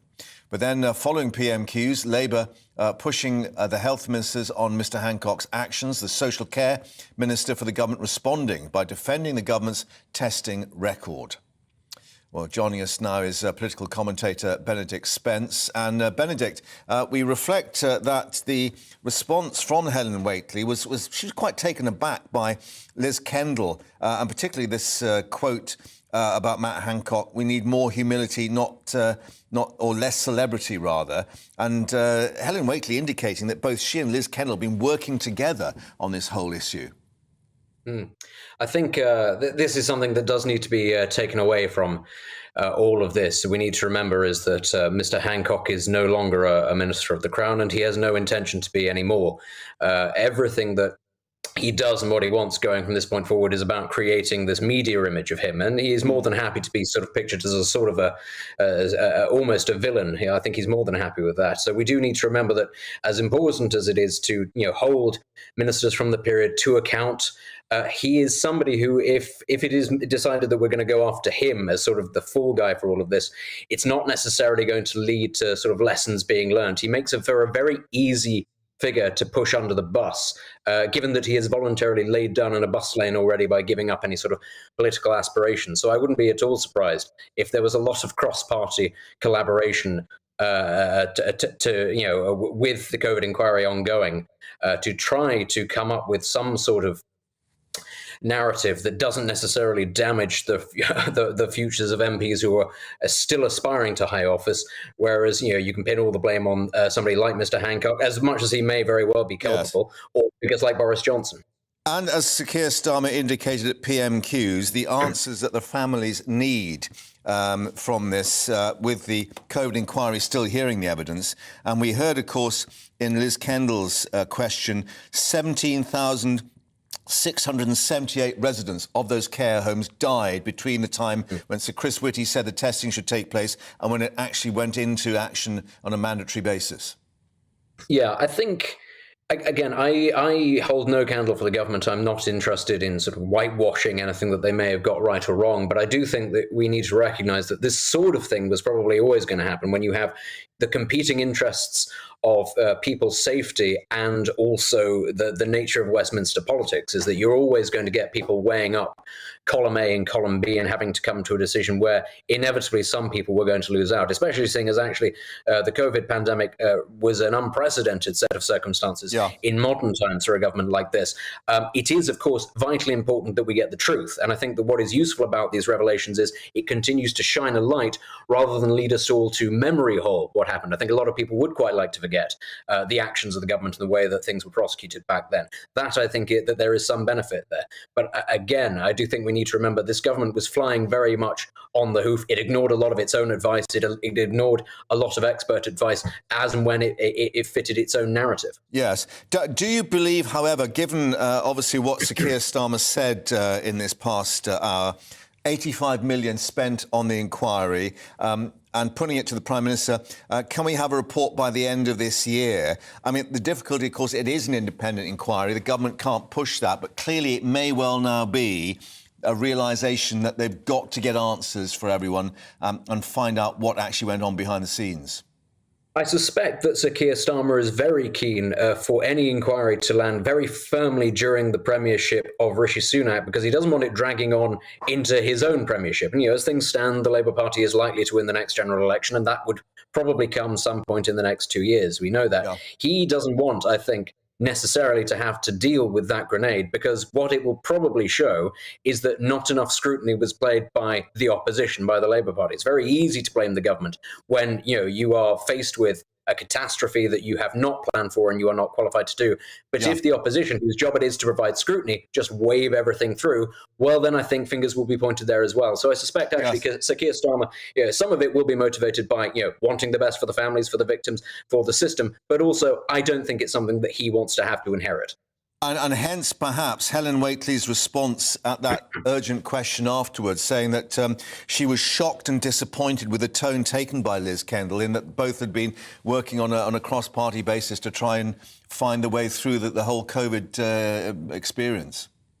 I think nobody is going to win points by playing party politics with this. And I think that is something that the Labour Party needs to understand. The Labour Party has a fantastic lead that it is effectively being given by the Tories. You don't want to squander that by appearing to be petty, especially seeing as people do have long memories and they do remember that Keir Starmer was sort of nowhere to be found when people wanted more scrutiny applied. It does need to be a cross-party issue. Otherwise, it will become a toxic issue for both parties once the finger-pointing begins. Indeed. Benedict, thank you very much indeed for that. So just discussing that issue, let's remind you that Keir Starmer did not let PMQs pass without raising this issue. Also taking a jab at non-dom status once more, saying that the Prime Minister should stop looking after what he termed wealthy tax avoiders. Let's remind you of the highlights of Prime Minister's questions a little earlier. And it's not just bills or housing. Families are paying over £1,000 a month just to send their child to nursery. If he scrapped his non-dom status, he could start to fund better childcare, put money back in people's pockets and get parents back to work. Seems a pretty simple choice to me. So what's he going to choose? Wealthy tax avoiders or hard-working parents? And when it comes to tax, the facts don't suit his argument. Let's just go over them. The wealthiest pay more tax, the poorest pay less tax than under any year of the last Labour government, Mr. Speaker. Now, about his plans, he's already spent the money he claims he'd raised from that policy on 5 different things, Mr. Speaker. It's the same old Labour Party, always running out of other people's money. I don't want to finish this session without asking about the COVID disclosures in today's Daily Telegraph. Now, we don't know the truth of what happened yet. There are too many messages and too many unknowns. Oh, but families across the country will look at this, and the sight of politicians writing books, portraying themselves as heroes or selectively leaking messages will be insulting and ghoulish spectacle for them. At the heart of this is every family who made enormous sacrifices for the good of the country, or who tragically lost loved ones. The country deserves better. The COVID inquiry has already cost the taxpayer £85 million and hasn't heard from a single government minister yet. So can the Prime Minister assure the House no more delays, that the inquiry will have whatever support it needs to report by the end of this year? The last couple of years were an incredibly difficult time for everyone involved in the health service, and I pay tribute to all their hard work, and I know the House will join me in that regard. And now, rather than comment on piecemeal bits of information, I'm sure the honourable gentleman would agree with me the right way for these things to be looked at is the COVID inquiry. That's why we've established the COVID inquiry, and he will know, as he has mentioned it 1 or 2 times before, that he was a lawyer in a previous life, that there is a proper process to these things. It is an independent inquiry. It has the resources it needs. It has the powers it needs. And what we should all do in this House is let them get on and do their job. So that was the question at the end of Prime Minister's questions. Just to remind you, then, there was an urgent question taking the issue further between Liz Kendall for Labour and Helen Whately, who's the Social Care Minister. Let's speak now to our political correspondent, Tom Harwood, at Westminster. And, Tom, just to remind people that it's all to do with this, the Telegraph front page, what they call the lockdown files. And with what Rishi Sunak was indicating, piecemeal information, the issue could be, of course, that the Telegraph will carry on with this and more information will come into the public domain. Oh, I think that's undoubtable. There are over 100,000 messages that have been given over to the Telegraph, of course, by Isabel Oakeshott, the journalist with whom Matt Hancock wrote his pandemic memoirs. It has to be said that these two individuals had very different views on pandemic policy. Isabel Oakeshott, one of the leading lockdown skeptic journalists in the country, and of course Matt Hancock, the man who was behind those lockdowns. So perhaps people are saying it was not the wisest idea of Matt Hancock to hand over his entire phone records to this particular journalist, and yet that is what happens, and it includes really a vast quantity of data, over 2 million words, 100,000 texts. We've seen on the front page of the Daily Telegraph one story about care homes and tests today, but given the sheer quantity of information that they have, it would be very surprising if the Telegraph did not run with these stories for some time to come. No doubt there is more information held within those messages. But as Sakir indicated in his question at the end of PMQs, the issue, of course, I think the figure that's been talked about, some 17,678 residents in these care homes dying between the time when Sir Chris Whitty actually said they should be testing and when that testing actually then started in August. So clearly a lot of families will want answers to this. And the issue, of course, as Sir Keir Starmer said, you know, we don't know when this inquiry is actually going to come up with any answers and the lessons to be learned. No, we don't, and this is a real big question mark over the entire affair. Obviously, the inquiry is the body that has access to all the different forms of communication, evidence, oral and written, and of course what we're seeing in the Telegraph is just one sort of slither of all of that, just the WhatsApp messages. But of course there were emails, there were meetings. Helen Whately in the Commons just now has referred to one email that came from the same time as those WhatsApp messages that seems to contradict the story on the front page of the Telegraph. It's an email that referenced the health department's want to test everyone going into care homes. However, the lack of tests available at that time meant that they prioritised those exiting hospital rather than those coming from the general community. This is the argument that Matt Hancock has been making all morning, that he would have liked to test everyone, but given limited resources, he prioritised tests from those leaving hospital. I suppose we will not know the real answers here until we see all of the data. How many tests actually were there available at that time? And was it the advice of Sir Chris Whitty and Sir Patrick Vallance that tests could be more widely available? Or, as Matt Hancock has been alluding to, was there this meeting that actually revised that to say we simply don't have enough tests to do that comprehensive model? These are the questions that are going to run and run until, frankly, we see the full and frank inquiry. Yeah, and still not heard directly, of course, from Matt Hancock either. But interesting that Sir Keir Starmer went on the attack over the cost of living crisis, a familiar political weapon for him. No mention of what's been going on with the Windsor framework, as it's called now. But obviously, Rishi Sunak has been speaking to his backbenchers, the 1922 committee. It looks as if most are on side. But now we've got some more noises off from the DUP, particularly from Sammy Wilson, on this key issue about the Stormont break. It seems that he is not actually persuaded.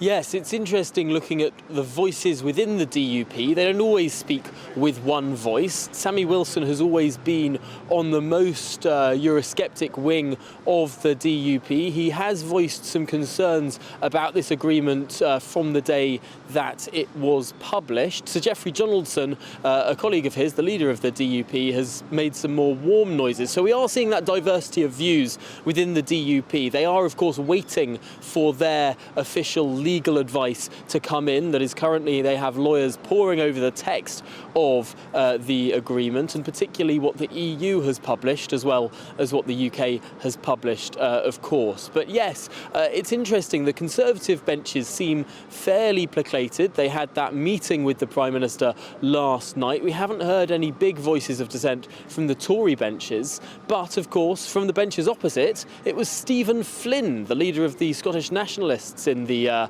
House of Commons, who was the first to mention that protocol, talking about how if Northern Ireland gets this privileged access to the single market, why can't Scotland as well? Well, of course, this is what the Prime Minister will be facing, and he was seen to have made some maybe less than erudite comments yesterday that have been interpreted one way by Remainers in terms of the access to the single market that didn't roll so easily off the tongue about the access to the UK market as well, just as important there. But yes, the cost of living was the primary argument being led by Sir Keir Starmer, and perhaps that's because the Labour Party has decided that all of these questions about Northern Ireland, about the protocol, about the Windsor framework, these are all so technical that the people in these swing constituencies in the United Kingdom might not be so interested.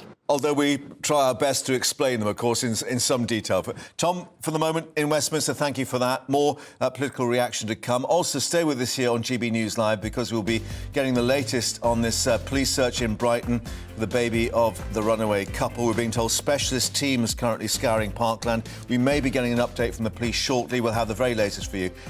Let's take a look at the weather first. Alex Deakin here with your latest weather updates. A lot of cloud around today, rather drab affair. Most of Scotland and Northern Ireland will stay dry. Much of England and Wales will stay dry, but here there will be a few showers around. High pressure is the dominant feature and will continue to be for much of this week. But around the high pressure, the winds go like this, clockwise, and so feeding in from the North Sea, quite a lot of cloud and some showers over eastern England, some getting into the Midlands, a few even getting into parts of Wales. Not too many in southern England. The odd one in southern parts of Scotland, but most of Scotland and Northern Ireland dry. And it's western Scotland where we'll continue to see some breaks in the cloud and a bit of sunshine. Feeling pretty cold under this thicker cloud with the showers over northeast England and the Midlands, 7 or 8 degrees Celsius. 9 or 10 is possible, particularly if you do see any brightness in the south. Generally, though, a pretty chilly feeling day leading into a cloudy night. We'll see more showers this evening over Wales in particular and southwest England. Nothing too heavy, and they should tend to clear away. And then some breaks in the cloud over the Midlands and southern England will allow some pockets of frost here, hint of blue on the chart, although most towns and cities will stay above. Western Scotland also getting a frost with some clearer skies here. Thursday's weather pattern's pretty similar, so again high pressure in control, but a few more showers likely tomorrow over parts of Scotland, maybe Northern Ireland too. Most of England and Wales should be dry on Thursday, and a brighter day for Wales and southern England. A bit more sunshine. Again, northwest Scotland may well do all right for sunshine too. And with a bit of sun, 10, 11 degrees. It'll feel a bit warmer where it stays drab in the east, even though it's drier. We're still only looking at highs of 7 or 8 Celsius. During Thursday evening, not a great deal of change, although I think we'll see the showers disappearing, so it looks largely dry as we head through Friday and into the weekend. Again, predominantly cloudy weather for Friday and the weekends, but not too many showers around. One thing though, it is set to turn colder through the weekend and into next week. I'm Michael Portillo. Join me on GB News on a Sunday morning for topical discussion, debate, arts and culture, and sometimes even ethical dilemmas. I don't always agree with you, Michael. Michael Portillo, Sundays on GB News, the People's Channel, Britain's news channel. I'm Mark White. As GB News Home and Security Editor, I cover those key issues that are so important to you. Our authorities, our communities doing all they can to combat violent crime. With the public services under unbearable strain, why are we still failing to control our borders? Defence, the first priority of any government, has been continually hollowed out. Can we trust our politicians to protect the armed forces? Join me, Mark White, on GB News.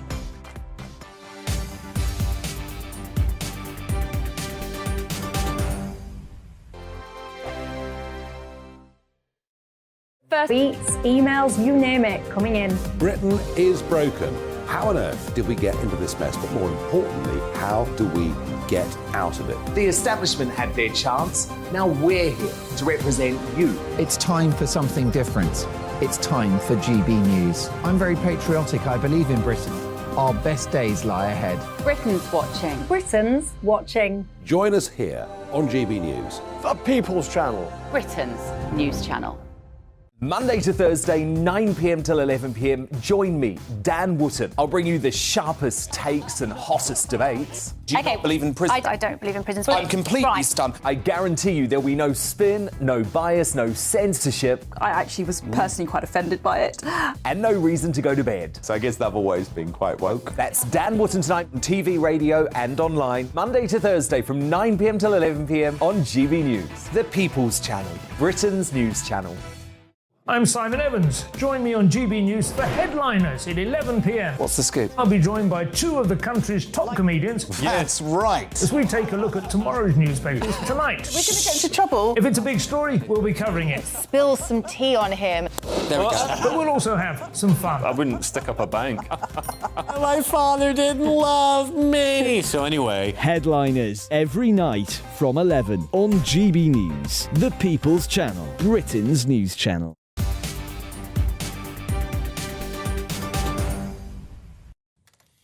Welcome back to GB News Live, and let's update you now on the story of the parents of a teenage girl who died after being restricted to her bed for more than 6 months at the start of the UK COVID lockdown. They've been sentenced in Swansea in South Wales. Well, both parents were charged with manslaughter by gross negligence. Our national reporter Theo Chicombo has been following the story and a warning that some viewers may find part of the report distressing.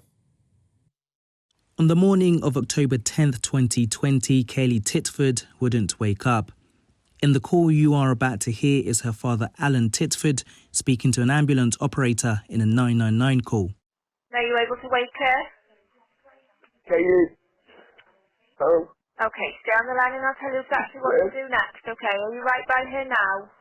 Can somebody help you there? Have you got somebody else there at the property to help you? I got my son, but he's upstairs in bed. 16-year-old Kaylee was found in soiled sheets in her room in October 2020. Earlier this month in court, a police officer said he found her sat up in bed in a dark and dingy room. The trial also heard from Kaylee's teachers, who said she had not attended school since the lockdown in March 2020. They described how they had tried in vain to get the teenager to come back to school in the month before she died.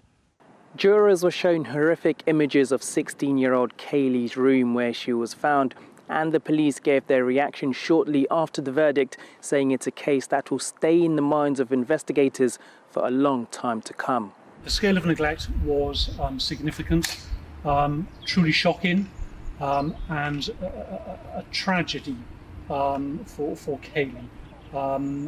The neglect had clearly been ongoing for a prolonged period of time. A child services review has been launched into how a vulnerable girl came to die in conditions described as unfit for an animal. A jury found her father, Alan Titford, guilty of manslaughter by gross neglect. He left the court less than half an hour after his guilty verdict. His partner and Kaylee's mother, Sarah Lloyd-Jones, already pleaded guilty to gross negligence manslaughter. The pair will be sentenced today in Swansea. Theo Chicombo, GB News. And we have more reaction from Swansea coming up to that distressing case. And as we say, you may find some of the story difficult. But let's now just reflect on what you've been telling us with this issue on coronavirus and what Matt Hancock did or didn't do. Don't forget, you can email us at any time, gbviews@gbnews.uk. James, first of all, and what the story has been in the Telegraph. We need to wait until the end of the inquiry before judging what's been said about Matt Hancock, he says. We simply do not. Leaks seem to be saying a very one-sided picture. Gillian, now on issues north of the border, the SNP. Typical SNP not wanting to hear from journalists. Why do they hate scrutiny so much? Very strange. I thought in the era post-Nicola Sturgeon they might change. It appears not. This is a story to do with the fact that reporters will not be allowed as such on the hustings, the electoral beat. We'll see if they change their mind on that. Michael, on PMQs. Wow, what a snooze fest. Keir and Rishi do not inspire me. I miss the bluster of Boris. At least he made PMQs fun. Sorry not to have made it fun, but clearly issues of some import in terms of COVID and the Matt Hancock issue as well with that urgent question. But we'll try and keep it as dramatic as we can. Coming up after the news, we'll be talking about how the director of the FBI, no less, says it now believes COVID-19 most likely came from a leak at a laboratory in China. Details on that coming up. But first, an update on the headlines with Ray.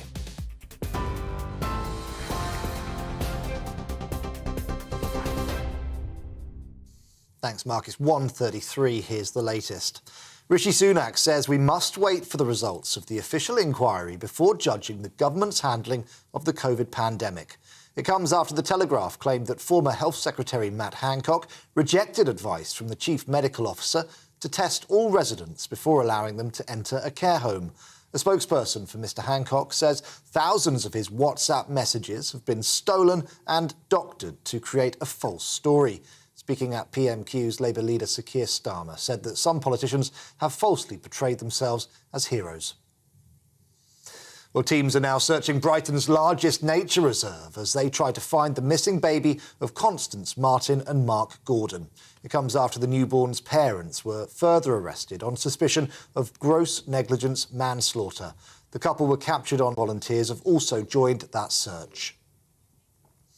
Well, the President of Greece says she's cutting short a visit to Moldova following a train collision which killed at least 36 people and injured around 85. An intercity train carrying over 300 passengers hit a freight train travelling in the opposite direction near the city of Larissa. The crash caused carriages to catch fire, with rescuers working through the night to find survivors. And UK house prices fell by 1.1% year-on-year in February, according to the Nationwide Building Society, which marks the first annual decline since June of 2020. Last month, the average house price was around £257,000. Prices are now 3.7% lower than their peak in August of last year. We're on TV, online and on DAB Plus radio. This is GB News. Mark will be back in just a moment.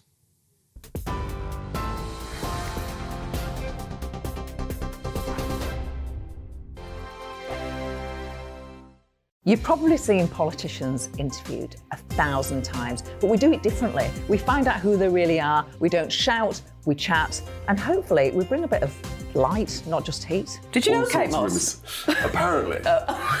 Do you have a pair of jeans or a pair of jeans?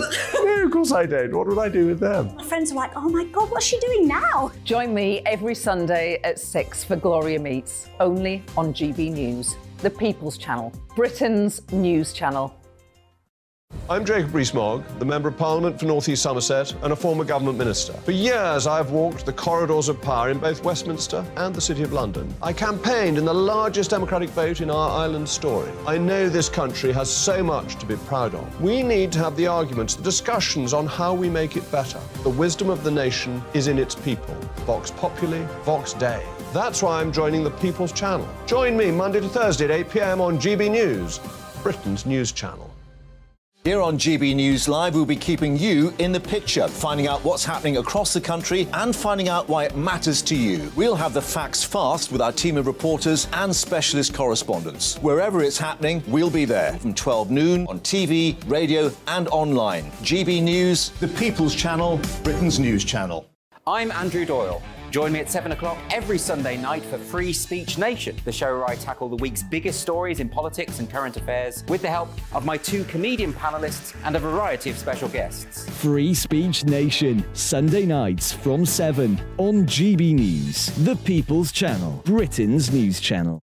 I'm Michael Portillo. Join me on GB News on a Sunday morning for topical discussion, debate, arts and culture, and sometimes even ethical dilemmas. I don't always agree with you, Michael. Michael Portillo, Sundays on GB News, the People's Channel, Britain's news channel.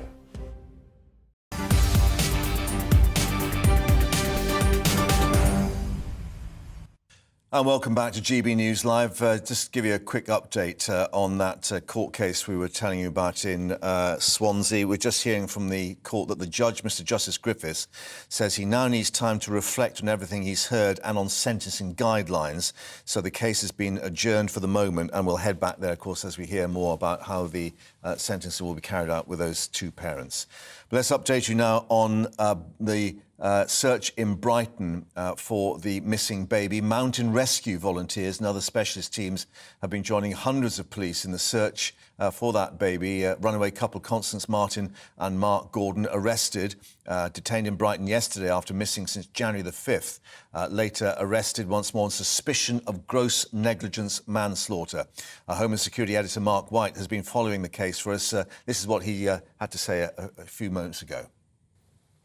Well, that search is being expanded and more teams are joining that search as we speak. This morning we filmed as mountain rescue teams arrived here to help their police colleagues, volunteers from Kent and from London and from other parts who've come down here to Brighton to help in what is the search of a very significant area, 91 square miles from here in North Brighton down to Newhaven, where the couple had been spotted on a number of occasions in recent weeks. Now, all the police know is that this couple were living out in the open. They could tell by the state that they were in when they were arrested on Monday night that they had been living out in the open, sleeping rough, really. And that's why the searches so far have really been concentrated on open land and on some allotments just to the north of me here. It's a big patch of land full of kind of hundreds of greenhouses and other sort of makeshift buildings that were searched yesterday, but there'll be more detailed searches of that area of woodland around here. There's a golf course, a nature reserve, lots of land where this couple could have been. And because the couple are not being cooperative with the police, then it's really hampering the efforts of the police to locate the child in the first instance, of course, or to get any handle on where the couple may have been living, because clearly if there is any hope of finding this child alive, then key to that would be to find where the couple were, assuming that they've not handed the baby on to a third party. Police said they are keeping that possibility open, but they don't think it's likely given the way that this couple have behaved since they first disappeared on the 5th of January, avoiding everyone, including the authorities, trying not to be seen on CCTV, and moving rapidly from Liverpool to Essex to East London down to Sussex latterly before they were finally caught on Monday night. Mark White updating us there in Brighton, and as we said, we are expecting a news conference from police to update us. We'll cross back live to Brighton as soon as that happens. But let's tell you now about the director of the FBI, who said that the agency believes COVID-19 most likely, that's the phrase they've used, came from a laboratory in China. Christopher Wray saying they have for quite some time assessed that the origins of the pandemic are most likely a potential lab incident in Wuhan. Well, Well, earlier this week, a low-confidence report, as it was described from the US Department of Energy, backed that assessment. The Chinese Foreign Ministry, though, responding by saying the origin should not be politicised, as they put it. China is firmly opposed to any form of political manipulation on the issue of origins tracing. Based on the poor track record of fraud and deception of the US intelligence community, the conclusions that they draw have no credibility whatsoever. The US side's repeated speculations about laboratory leaks will not discredit China, but will only further lower its own life. We urge the US side to respect science, facts, and stop politicizing the issue of traceability of the COVID-19 virus, and stop interfering with the solidarity protest and global scientific cooperation that undermine the international community. Well, the White House then went on to say in response that they hadn't actually made a final conclusion as to where the outbreak had started. The work is still ongoing. There hasn't been a final conclusion arrived at here, and not everyone in the intelligence community or across the government necessarily has come to a consensus view here on how it started. But I want to go back to what I said before, and that's that the president believes it's important to know so that we can better prevent future pandemics. So the White House treading a careful line there, and of course this theory about the leak from the laboratory supported by many scientists, although some have cited a lack of evidence. So let's speak now to a former Conservative peer and co-author of Viral, the search for the origin of COVID-19, Matt Ridley, who joins us. Matt, thank you very much indeed for your time.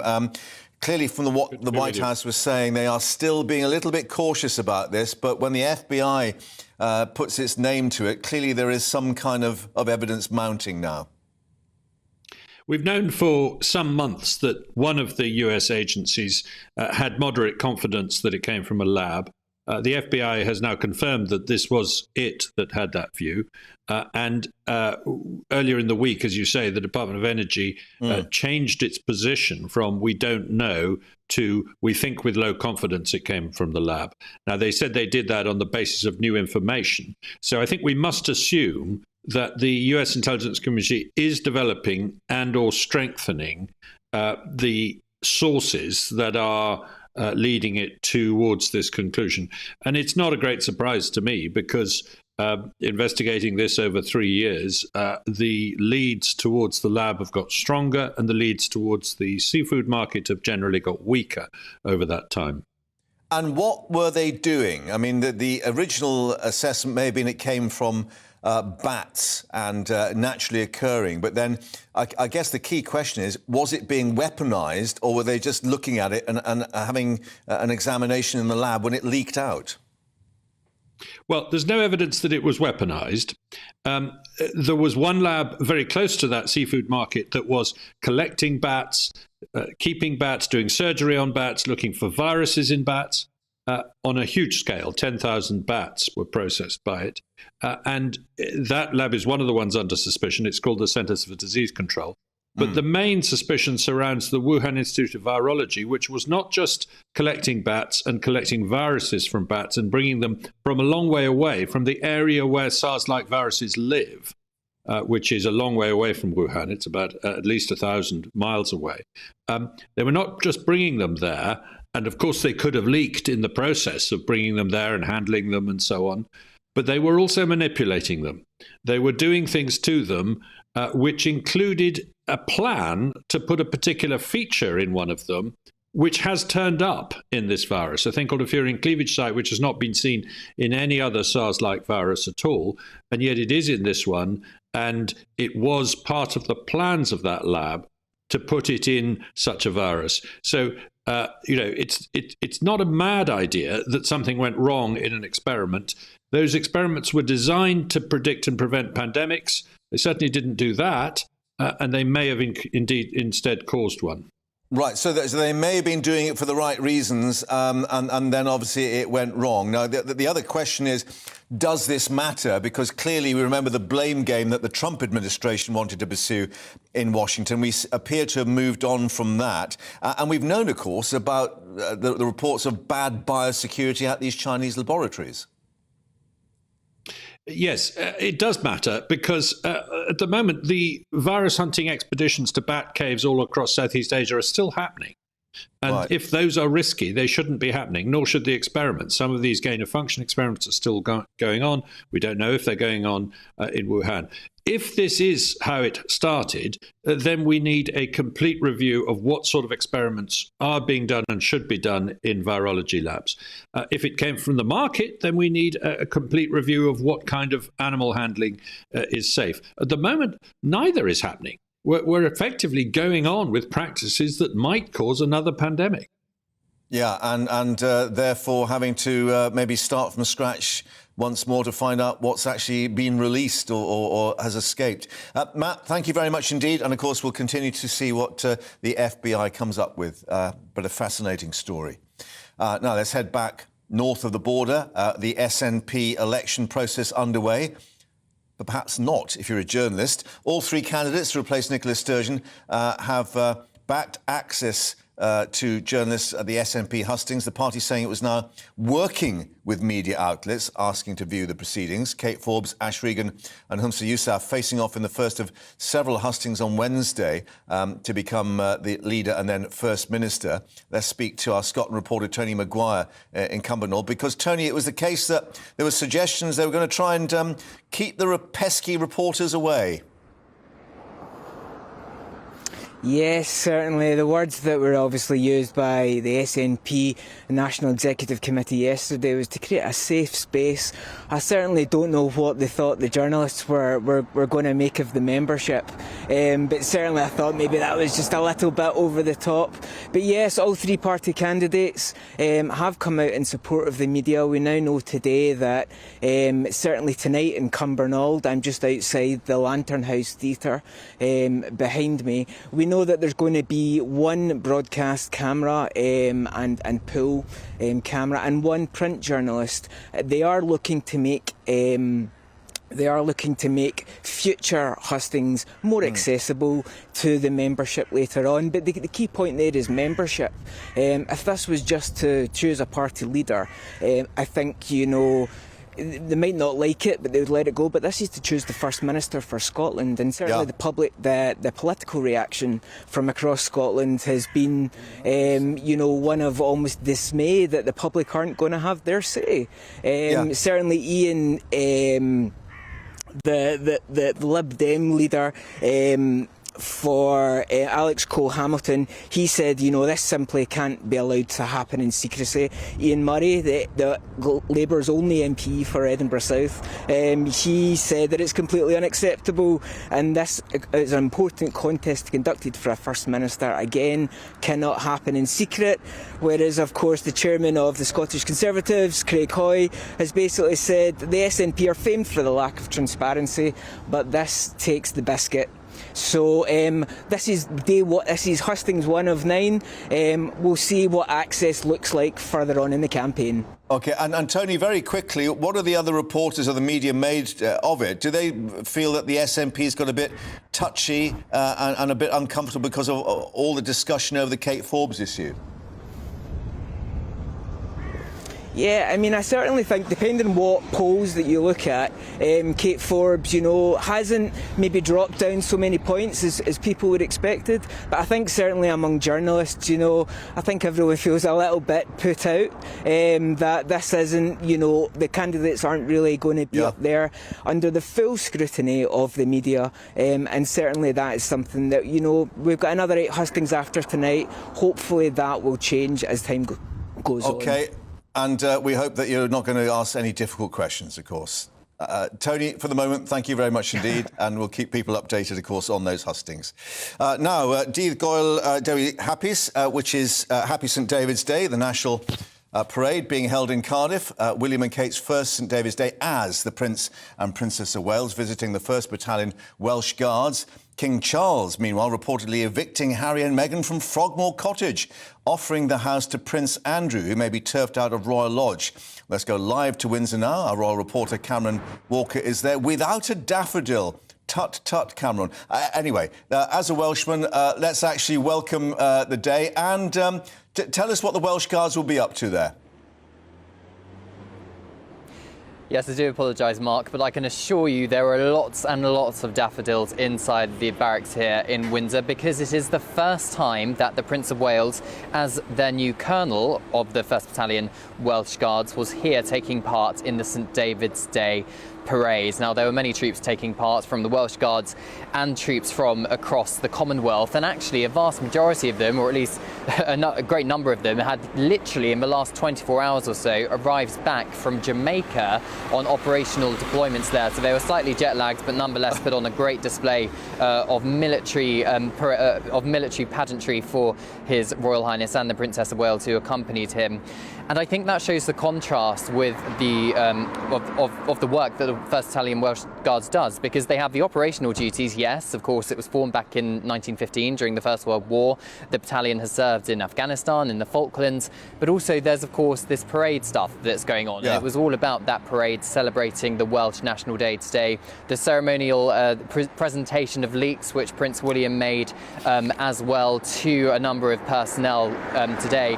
But Prince William addressed the people who had gathered here today, and he recalled his fond memories of actually serving with the Welsh Guards just after his A-levels during a gap year.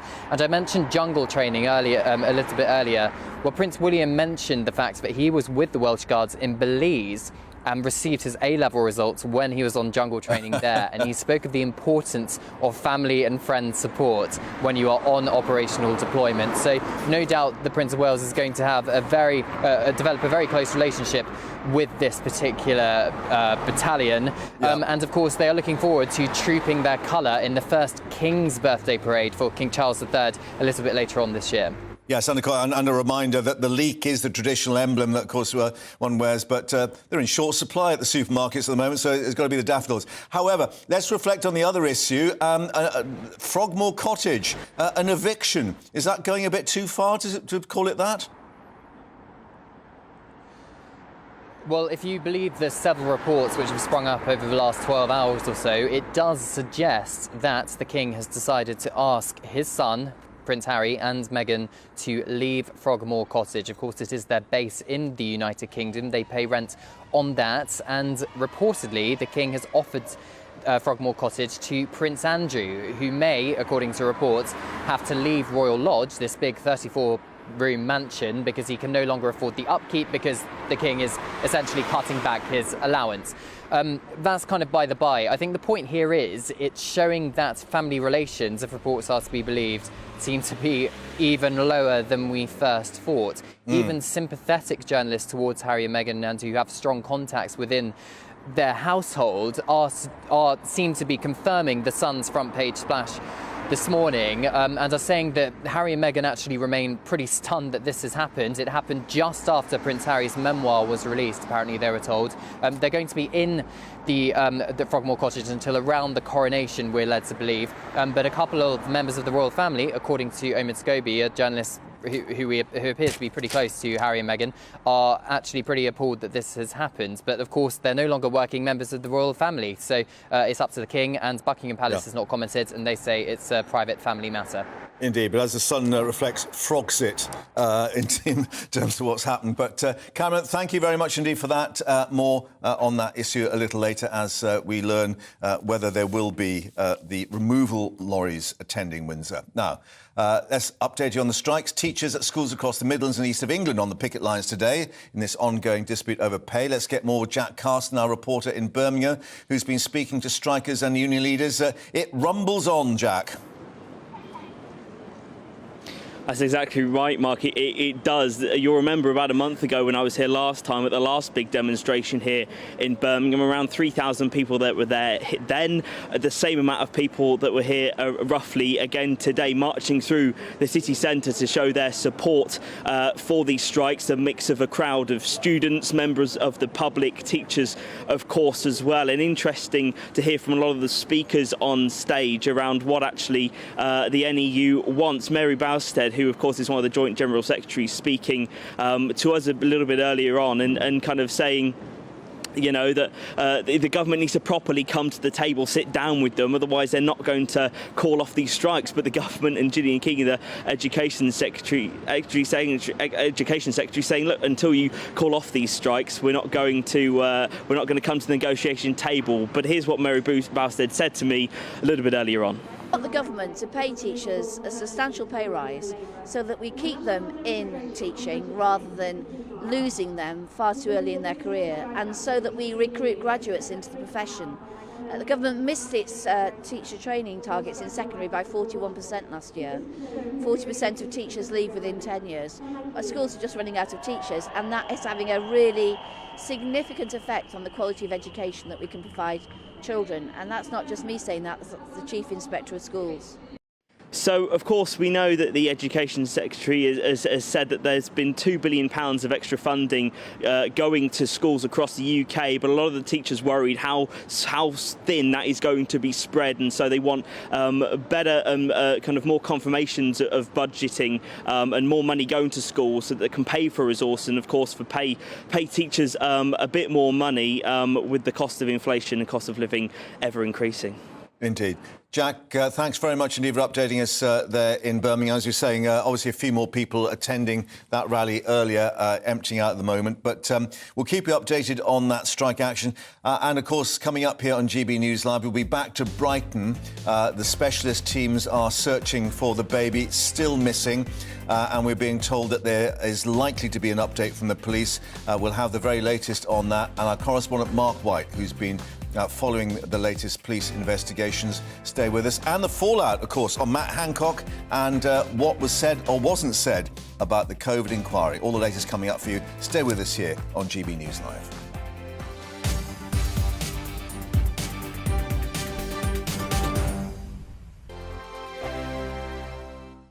It's all about family, being in people's living rooms, all the interaction and getting to know who our viewers and listeners are. When I was young, my dad used to say, "Nana, stop arguing." I wanted an outlet that would enable me to give my opinion. People are going through a really hard time right now, and I know that you don't feel like you're being listened to by the establishment. I came to GB News because it's the People's Channel, and I want the audience to have their say on the events of the day. We're dynamic. We do something different. Democracy shows that the wisdom of the nation is in its people. I get to travel to find out what the story is from a personal perspective. The British people aren't fools. We know when we're not being told the full story. We've got to work out how Britain moves forward from this. It's the best country in the world. The establishment had their chance. Now we're here to represent your views. Britain's watching. Britain's watching. Britain's watching. We're proud to be GB News. The People's Channel. Britain's news channel. Hi, Andrew Pierce here. Join me every Friday lunchtime for a proper no-nonsense debrief of the week's events. With special guests in the studio and the GB News team on the ground, I'll be getting you up to date with news, some intelligent discussion and my own sharp take. The weekend starts here with me every Friday lunchtime on GB News, the People's Channel, Britain's news channel. I'm Andrew Doyle. Join me at 7 o'clock every Sunday night for Free Speech Nation, the show where I tackle the week's biggest stories in politics and current affairs with the help of my two comedian panellists and a variety of special guests. Free Speech Nation, Sunday nights from 7 on GB News, the People's Channel, Britain's news channel. Join me, Patrick Christie's, Monday to Friday, 3 till 6. We tackle the day's news agenda like you've never seen before. It's high tempo, high octane, the most controversial topics, and the best guests. You will not be able to take your eyes and ears off it. I'm not afraid to ask the questions that you really want answered. 3 till 6 p.m, Monday to Friday on GB News, the People's Channel, Britain's news channel.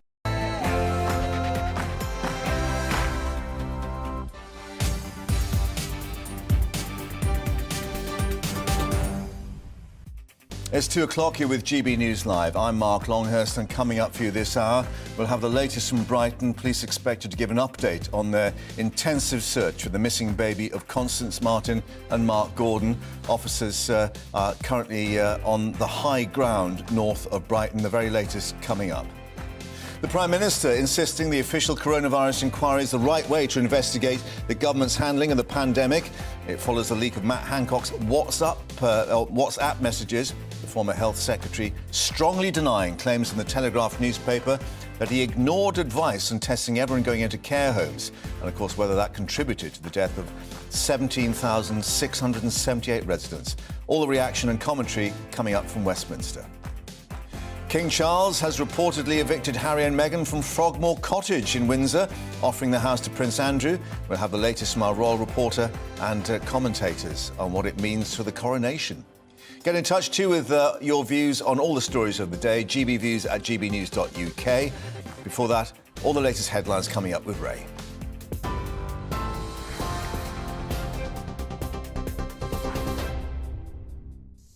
Thanks, Mark. Good afternoon. It's 1 minute past 2. Here's the latest. Rishi Sunak says we must wait for the results of the official inquiry before judging the government's handling of the COVID pandemic. It comes after The Telegraph claimed that former Health Secretary Matt Hancock rejected advice from the Chief Medical Officer to test all residents before allowing them to enter a care home. A spokesperson for Mr Hancock says thousands of his WhatsApp messages have been stolen and doctored to create a false story. Speaking at Prime Minister's questions, Labour leader Sir Keir Starmer said some politicians have falsely portrayed themselves as heroes. Families across the country will look at this, and the sight of politicians writing books portraying themselves as heroes or selectively leaking messages will be insulting and ghoulish spectacle for them. At the heart of this is every family who made enormous sacrifices for the good of the country, or who tragically lost loved ones.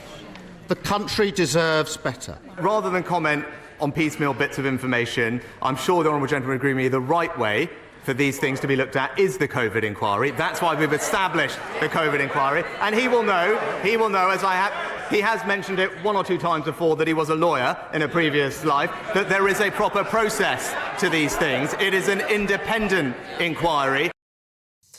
Well, as we've been hearing, teams are now searching Brighton's largest nature reserve as they try to find the missing baby of Constance Martin and Mark Gordon. It comes after the newborn's parents were further arrested on suspicion of gross negligence manslaughter. The couple were captured on Monday night after almost 2 months on the run. Mountain rescue volunteers have also joined that search. The President of Greece says she's cutting short a visit to Moldova following a train collision which killed at least 36 people and injured more than 80. An intercity train carrying over 300 passengers hit a freight train travelling in the opposite direction near the city of Larissa. The crash caused carriages to catch fire, with rescuers working through the night to find survivors. UK house prices fell by 1.1% year-on-year in February. According to the Nationwide Building Society, this marks the first annual decline since June of 2020. Now, last month, the average house price was around £257,000. Prices are now 3.7% lower than their peak in August of 2022. Professor of Economics at King's College London, Jonathan Portes, says he's not surprised by these figures. We were expecting the housing market to weaken, both as a result of the general weakness in the economy and the squeeze on real incomes as a result of high inflation, but also, of course, the quite sharp rise in interest rates over the last year or so. A report by MPs says NHS England will miss key recovery targets, including for cancer treatments. The Cross-Party Public Accounts Committee saying that plans to tackle the COVID backlogs are already falling short and based on over-optimistic assumptions about winter health demands. It says the proportion of people receiving timely cancer treatment has fallen to a record low of 62%. The report also says the capacity of adult social care must improve if the recovery plan is to succeed. Teachers are striking today in the Midlands and eastern regions of England in a long-running dispute over pay. It's the second day of regional walkouts by members of the National Education Union. It affects over 200,000 staff. Many schools are either restricting access to pupils or fully closed. Mary Boosted, General Secretary of the union, says the government is not cooperating. It's a stalemate at the moment. The government says it won't talk to us until we stop the strikes. We're saying that we can't stop the strikes until they begin to negotiate and, actually start to commit to the substantial negotiations that they're promising us. We can't see why they won't begin negotiations, because we want to resolve this dispute, and the only way it will be resolved in the end is through negotiations. So we can't understand why they're delaying.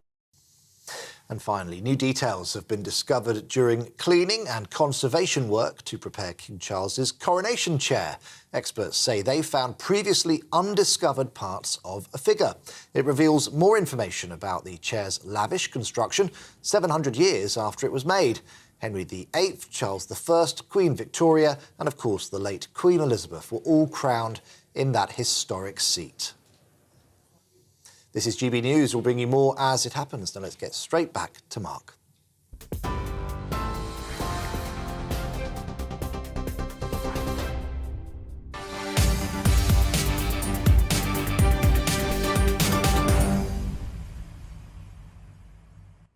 Ray, thank you very much indeed. So, Sir Keir Starmer not letting PMQs go by today without mentioning the Hancock leaks, or the, as they say, the lockdown leaks. That's the Telegraph title. He drew attention to the fact the inquiry already costing the taxpayer some £85 million. But they hadn't heard from a single minister yet, he reflected. Rishi Sunak insisting the official inquiry was the right way to investigate the government's handling of the pandemic issue. Well, the Daily Telegraph's leaks suggesting that the then Health Secretary Matt Hancock had rejected the advice of Chief Medical Officer Chris Whitty to test all residents entering care homes, instead only testing those arriving from hospital. Well, a spokesperson for Matt Hancock had this statement then saying, these stolen messages have been doctored to create a false story that Matt rejected clinical advice on care home testing. This is flat wrong. Let's get more with our political editor, Darren McCaffrey, who's outside the Department of Health. Because then, Darren, we had an urgent question following PMQs and clearly Labour wanting to press on this issue. But interesting that Helen Whately, who's the social care minister, indicating that she thought that Liz Kendall's question basically was disappointing, and she was shocked in that they'd worked together throughout the whole coronavirus pandemic.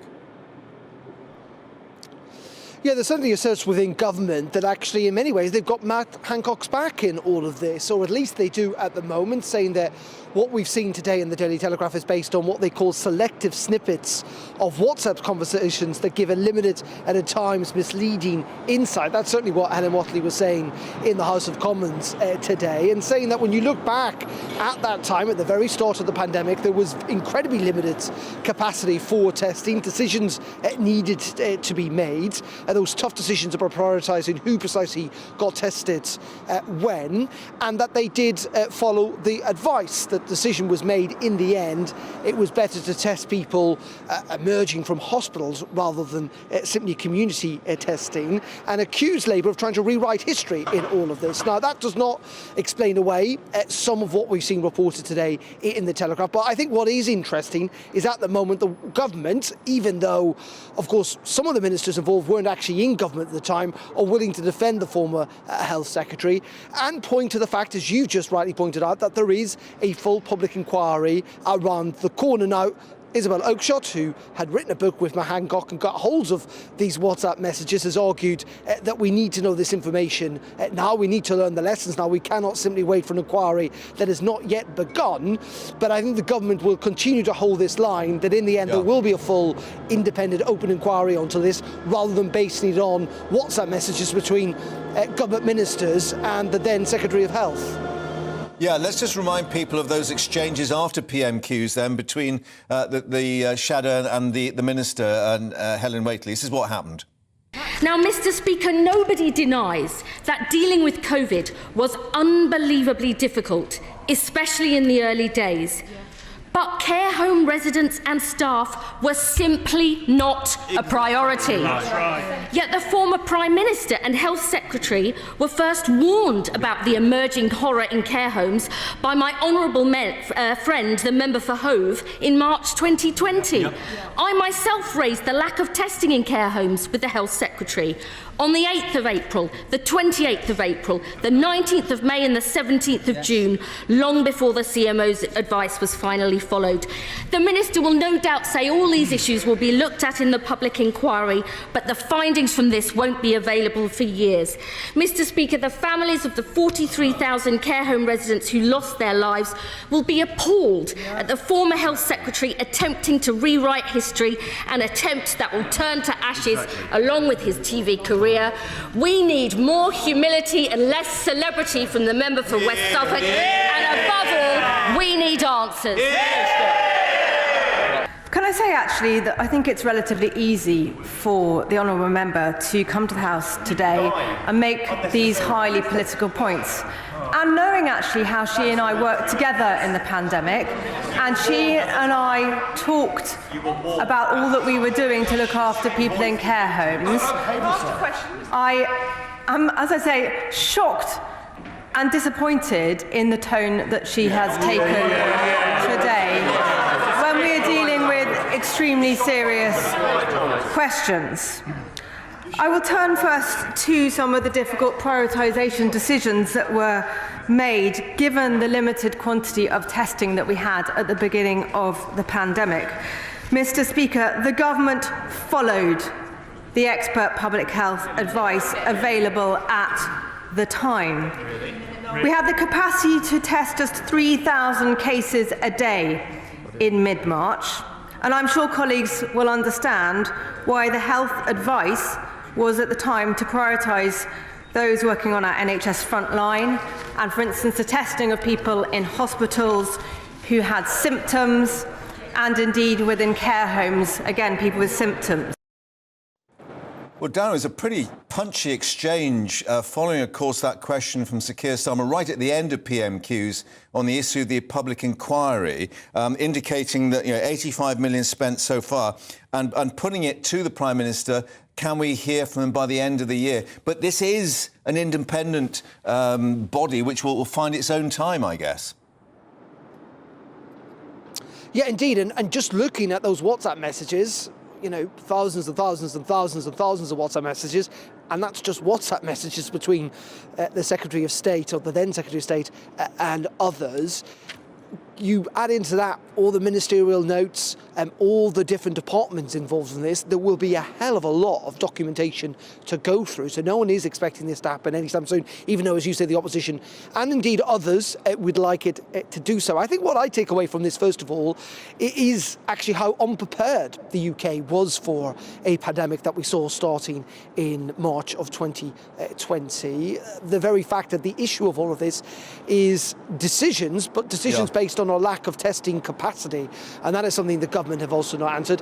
And also what I would add is this is only the start of reporting from the Daily Telegraph. We know they're in the days to come going to look into particularly PPE contracts, and that's where it might get even trickier, not just for Matt Hancock but indeed for the government as a whole. We know there's been lots and lots of allegations about so-called VIP lanes and about contracts handed out to companies that simply were not able to fulfil them, and I suspect that those allegations could just be as damaging, if not more so, than what we've heard today. Yeah, very quickly, Darren. Radio silence so far from Matt Hancock. Do you think he's going to break cover and obviously, if there is more coming up in the Telegraph, tell his side of the story?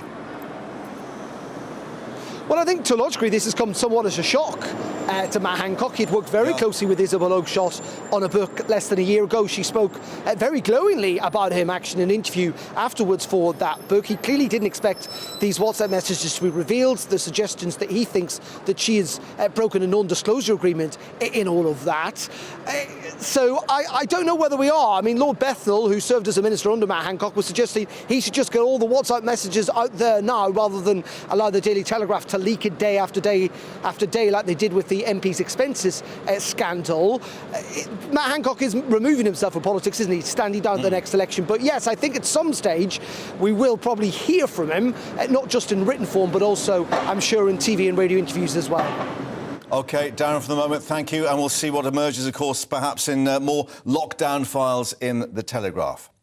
Now, as a former pupil of Ysgol Cymraeg Dewi Sant in Llanelli, I'm going to welcome to the studio Andrew R.T. Davis, leader of the Welsh Conservatives, because the 1st of March is, of course, St David's Day. Welcome, thank you very much. Good to see you. And you've got the daffodil. I was reflecting earlier, years gone by, we were wearing the leek, of course, which we saw the Welsh Guards being presented with by Kate. I think most of the leaks ended up on the Principality rugby pitch on Saturday after the disastrous performance we had there and the not too great Six Nations that's going on at the moment. But the daffodils flying high today. I wasn't going to mention that, but having seen... I thought I'd get it in first. I saw the game against Georgia back in November, and the indications then were that the national team was not perhaps in the best frame of mind. Well, they are rebuilding now, in fairness, which isn't brilliant rebuilding just before the World Cup, but at the end of the day, the unions seem to have come to their senses after a choppy couple of weeks. Let's get behind the union, let's get behind the team. There's still 2 games to play in the Six Nations. France and Italy, both away, so both difficult games as well then, and then springboarding ourselves into the World Cup. But we haven't had a brilliant Six Nations so far. And just to reiterate and mention to people, because it is a matter of national pride, particularly on this day. It's not just a game. But looking at the other issues, and we've had this touched upon in Prime Minister's questions today, the issue of the health service in Wales, of course, and what Labour might be doing or not doing with it, and the whole issue of the Principality and what happens elsewhere in the UK and self-government and so on. Well, I think what's really important to reflect on is what Keir Starmer has said, because he said only the spring of last year, before the local government elections in Wales, for what we would do in Westminster if we were in the position to be in government, look to Wales. 1 in 4 of the population in Wales is on a waiting list. Out of a population of 3 million people, 750,000 are on an NHS waiting list. Sadly, if you look at the education stats, since devolution began, the PISA international rankings have us at the bottom of those international rankings. And when it comes to the economy, take-home pay in relative terms has gone backwards as opposed to going up in other parts of the United Kingdom. Now, Wales is a country with huge ambition, huge potential, but has just been governed badly for the last 25 years by the Labour Party. And as I said, look, as Keir Starmer's on record as saying, for what might happen at Westminster, look to Wales. Well, the record ain't brilliant. Yeah, and of course there is the charge put against the government that it's not encouraged investment into the Principality, you know, with coal and steel in decline. Where are the battery factories? I mean, I know Aston Martin's got one, and obviously that's a specialist producer as such in terms of the electric cars. But has the government done enough to actually get inward investment into the Principality? Well, we're not a principality, we are a country, so just pull you up on that part, first of all. But what's really important is to reflect... They call it the Principality Stadium, of course. And that's because of the Building Society, that is, which sponsors naming rights, that is. But what's really important to reflect on is that the Welsh people have ambition in bucket loads, as everyone else in the United Kingdom has. What we want to do is obviously showcase what's great about Wales, but sadly there is this drag of the Welsh Labour government, propped up by the nationalists or the separatists in Cardiff Bay, that ultimately have distorted the economic picture over the last 25 years. We can make a difference, we will make a difference, and by having those conversations with the Welsh people, highlighting these waiting times, highlighting education underperformance, and highlighting the desperate state of the economy, more and more people eventually will come over in 2026 and hopefully change the government in Wales. Yeah, and I'll counter by saying actually probably a nation rather than a country, but there we go, that's semantics. But let's reflect on where we are in terms of, you know, you can cross now the bridge without having to pay a fee. A lot of people live in Bristol, or work in Bristol, rather, and live in Wales because the property is cheaper there, so you've got that going on. But there's still this north-south divide as well, that you've still got some industry and things going on in the south. The north feels perhaps a little left behind. Well, and when you say north-south divide, let's not forget the Welsh Labour government have come out and stopped all road-building projects in Wales. And we're a country that hasn't got a particularly brilliant transport infrastructure, but now they've come out and actually, as a part of their policy platform, said no more road building. Now, we all want to make sure we have alternatives to using the car all the time, but actually when you've got such an antiquated transport system as we've got, you need to invest in that to connect the country and create an economic platform that creates good quality jobs. And importantly, have a big sign above Offa's Dyke saying open for business, so that we get those new businesses starting up to create those opportunities that I know the Welsh people crave. But to have a policy that says we're not going to build any more roads really shows the lack of ambition when it comes to the Labour Party in Wales that potentially could seep into other parts of the United Kingdom if people were silly enough to vote for Labour at the next general election. And of course, perhaps many people queuing for the Brynglas tunnels may actually applaud you. You would have been stuck in that traffic, Mark, no doubt, many a time. Great to see so many daffodils, perhaps one reflects in the chamber. in terms of PMQs and so on today. I'm just wondering what your thoughts are on this continuing discussion about the handling of COVID and the lockdown files, as they call it. Two things here which really struck me when I was listening to those contributions there. One, the Welsh Labour Party and Labour government refused to have an independent public inquiry in Wales, despite them having jurisdiction over many of the issues. What are they frightened of? And many of the attack lines that the Labour Party were putting to the government here in Westminster were the same policy positions that the government adopted here in Westminster that their colleagues in Cardiff Bay adopted. So it is political posturing, as Helen Whately pointed out when she was replying to that question. And instead of allowing all this to be examined fully and clearly by the independent inquiry, people are obviously trying to go to the newspapers. Yeah. What's really important is we reflect on those who sadly lost their lives to the COVID pandemic. Yeah, exactly. And the families who are left behind. And from a Welsh perspective, I want to see an independent inquiry, a COVID independent inquiry in Wales, looking at the Welsh perspective. But importantly, what I want to see is all the evidence looked at by the UK inquiry that offers the dignity, the respect and the forensic accountability that the families want so desperately. And therein lies the difficulty, because that takes time and trouble to go through all that. And it's Keir Starmer obviously pressing the fact that, will we get reporting by the end of the year? You're really asking perhaps corners to be cut for that to happen, given the amount of material, as we've seen here, that has to be gone through. Well, there is a lot of material. As I understand it, the inquiry has been broken down into modules to look at different aspects, because it is a national situation that none of us have faced before that this inquiry is looking into. And at the end of each module, there would be interim reports. So there will be the ability to analyse and see what the work is doing. But I would call on everyone who has the interests of the families at heart to allow them the dignity, the respect and the forensic nature that an inquiry would operate under to provide the answers. And I would implore on your show and any other show that would be prepared to listen that the Welsh Labour government need to have that independent inquiry in Wales. Scotland have got one going on. There's the UK-wide one, but yet the Welsh Labour Party are running away from scrutiny. That's what makes it so galling when I see Labour politicians standing there in opposition and playing fast and loose with these things. And one reflects Helen Whately, of course, saying that she was shocked and disappointed by the tone, as she said, of what Liz Kendall was saying. But that we haven't got, of course, the reply as yet from Welsh Labour and particularly the Health Service, but clearly that's taken on board. Anyway, thank you for joining us here on St David's Day. Diolch yn fawr. Thank you. Happy St David's, Mark. Thanks for having me. OK, coming up, just to remind you, we're still expecting this news conference in Brighton with another widespread search underway. We've got specialist teams up on the Downs looking for the missing baby. All the latest coming up for you shortly. Stay with us.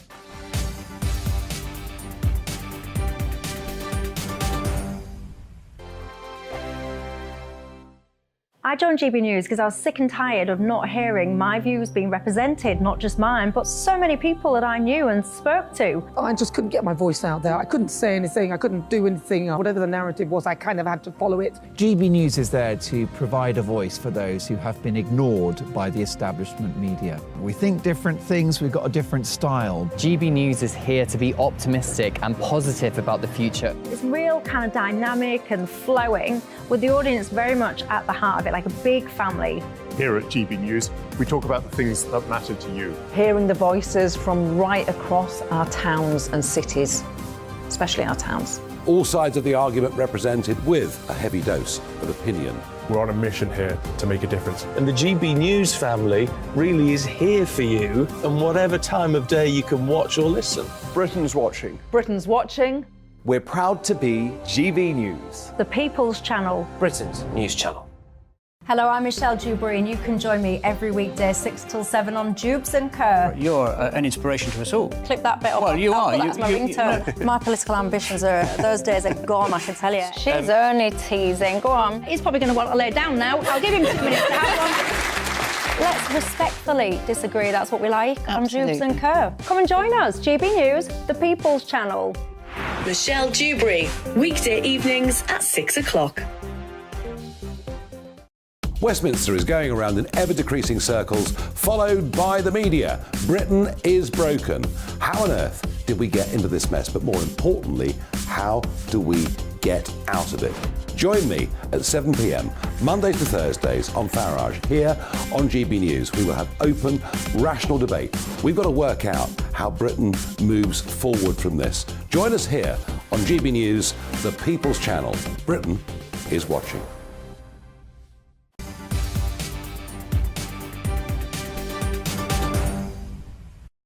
Well, plenty of politics about today, of course. Today, the day when Rishi Sunak and Sir Keir Starmer locked horns at the dispatch box for Prime Minister's questions. Let's head back to Westminster now, and our political correspondent Tom Harwood there for us.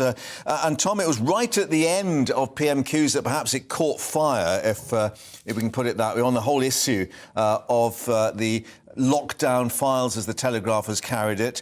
And then, of course, this urgent question afterwards. And one reflects, of course, that Matt Hancock has not actually had his say as yet, but the government maybe is trying to find out exactly what's in these WhatsApp messages that the Telegraph could go with further in the week.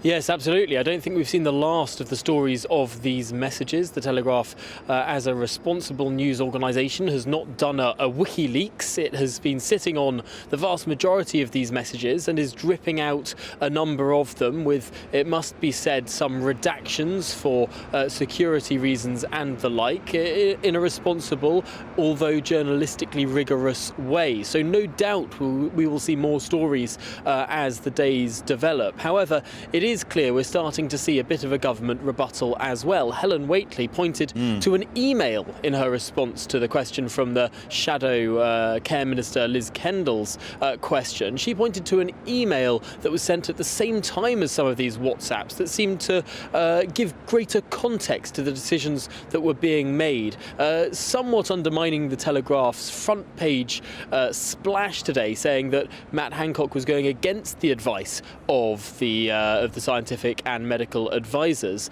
This email produced by Helen Whately says that actually Matt Hancock wanted to follow that advice. It was just an issue of resource allocation. There weren't enough tests to test everyone, so he had to pick and choose. Tom, I'm just going to break in because I think we're expecting this news conference in Brighton. We're just going to break away just to update you, of course, that we've got the inquiry underway and the search continuing for Constance Martin and Mark Gordon's baby.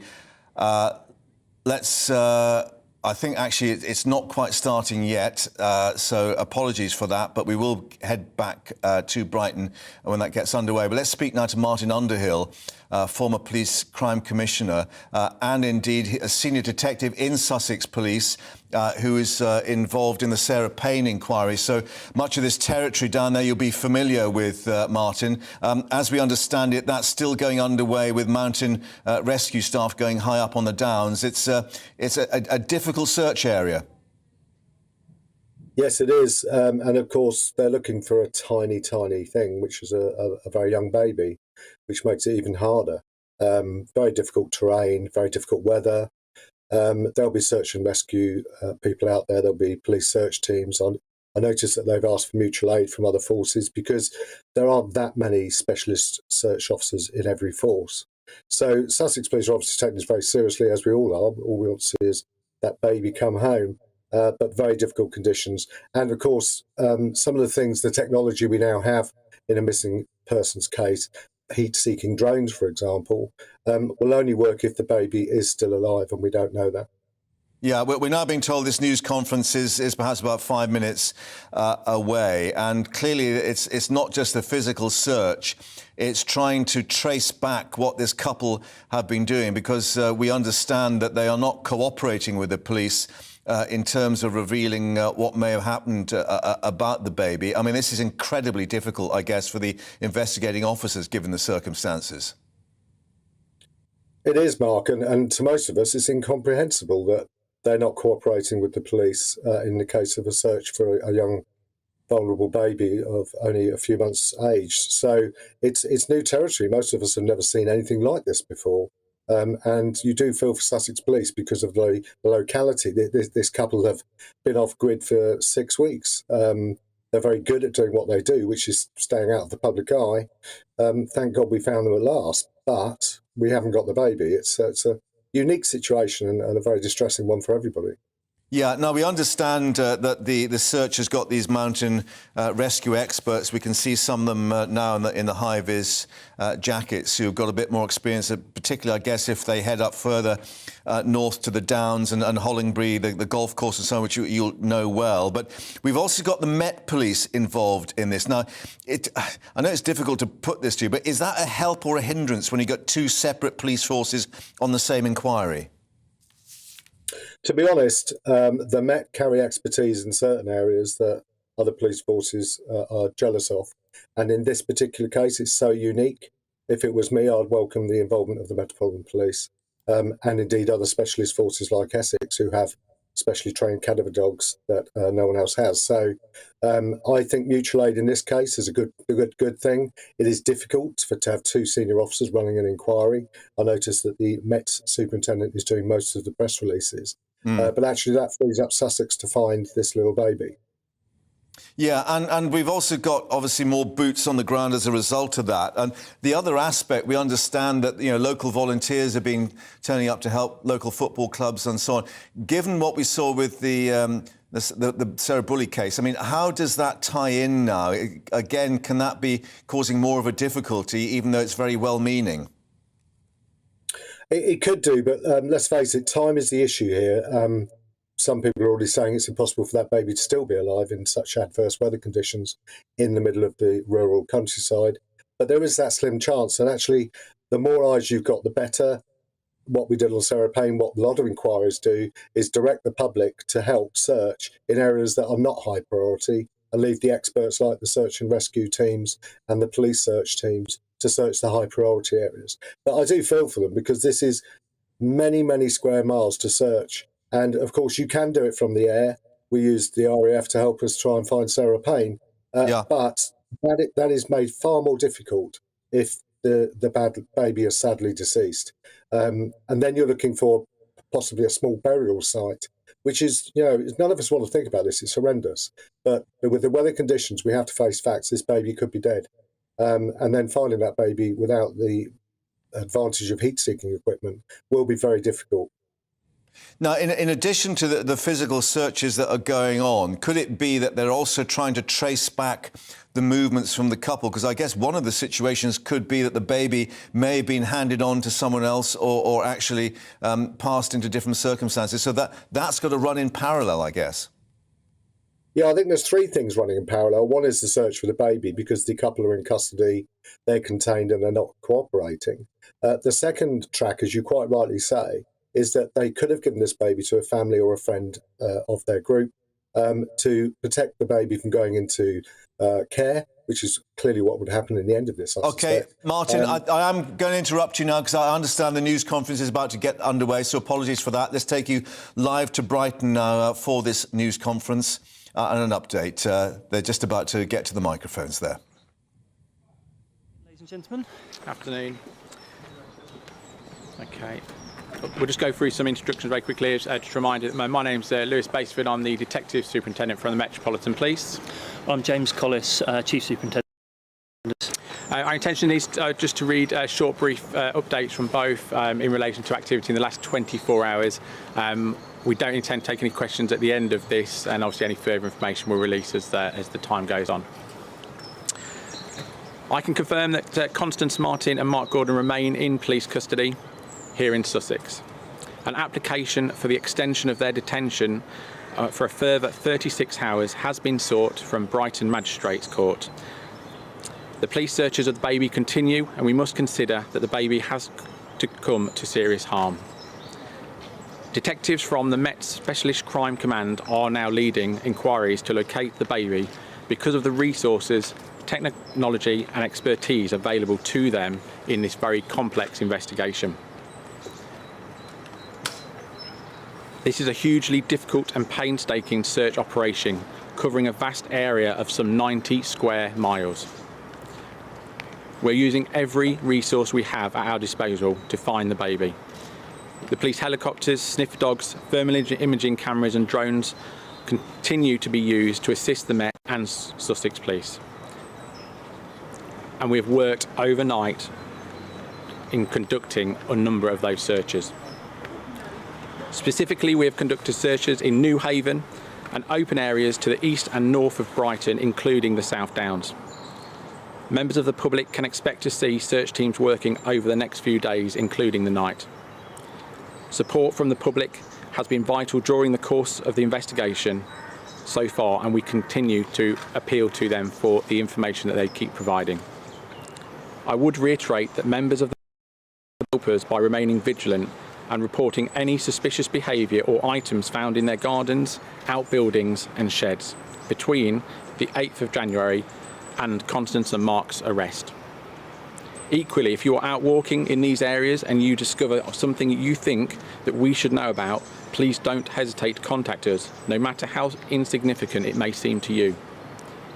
Before their arrests, the last known sighting of Constance and Mark was in Newhaven on the 8th of January, and I'm therefore reiterating to the appeal to members of the public between Brighton and Newhaven to report any potential sightings or information.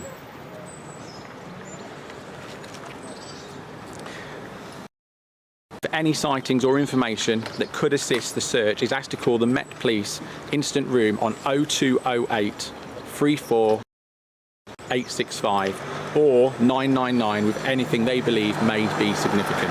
I'll now hand you over to my colleague. Thank you. So, hundreds of officers from Sussex Police and the Metropolitan Police have been searching tirelessly overnight, and that search is continuing over an extensive area today. I'd once again like to thank the local community for their patience and understanding while we carry out this investigation and search. The increased police presence is likely to be in place for some time still, which will include additional search parties, extra patrols and house-to-house inquiries. We are very grateful for the many offers of help we have received from the public.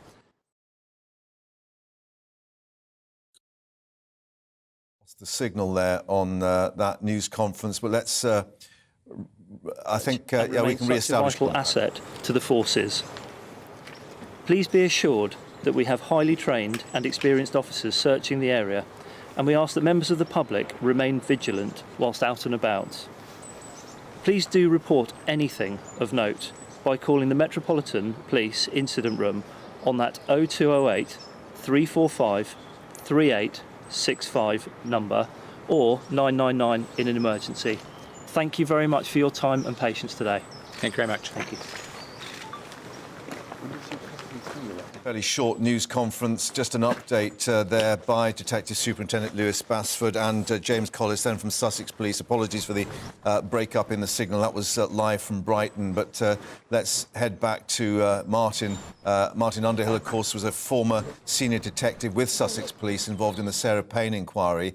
Martin, I'm just wondering what you make of that. Clearly, they are still trying to cover this, 90-odd square miles of territory, and as we heard from their words, they're still really wanting the public to keep them abreast of anything that they can see or find. Yes, Mark, and as we were saying just before the press conference started, one of the scenarios is that that baby, hopefully, is still alive, being looked after by family or friends of the couple for whatever reason. And obviously that's why the public are so needed in this case. I thought that was a very professional press conference. It's really good to see a senior officer from Sussex standing alongside a Metropolitan Police officer. Slightly surprised the incident room number is in London, to be honest. If a local phones up between Newhaven and Ringmer, for example, and starts talking about a cul-de-sac or a Twitton, the London police aren't going to know that location. But that aside, they seem to be doing everything they can. It was interesting to see they've gone to the court for an extension. I was going to talk to you about that. Obviously, their time has now run out. The clock, as they call it, has run out. They are now in the hands of magistrates. And of course, after a certain amount of time, 96 hours is the final shut-off, they have to charge or release. And this, just to remind people, the couple arrested on suspicion of child neglect and then gross negligence manslaughter. They can only, as you indicate, be kept for questioning for a certain time before they are charged or released. Yes, they do. And it's interesting to talk about that offence. It's a very rare offence. It's normally used on medical professionals where someone has died through gross negligence. But of course, when you're talking about two people, a partner and a mother, possibly causing harm to a baby, infanticide only applies to mothers. So I can see why they've used that offence, and they probably have been steered that way by the Crown Prosecution Service. It's a very interesting offence, very rarely used offence. And we've talked about the search in Brighton and seen that the pictures there in the Hollingbury area particularly, but of course they've just picked up on the fact that they've also been searching at Newhaven, which is about 12 miles just down the coast to the east, because of this sighting dating back to 8th of January. Yes, and we don't know, they didn't take questions. We don't know why they're going back to Newhaven. There must be a reason for that, and that could be linked to the fact that this baby has been given to somebody who knows this couple. I've got to say, logistically, this case is very difficult. I mean, all they can do with a 90 square mile search area, which is obviously the square around Newhaven up to the Downs and down to Brighton. Massive area. All they can do is grid that into specific grids and each search each grid in turn. And that takes literally hundreds, if not thousands of people.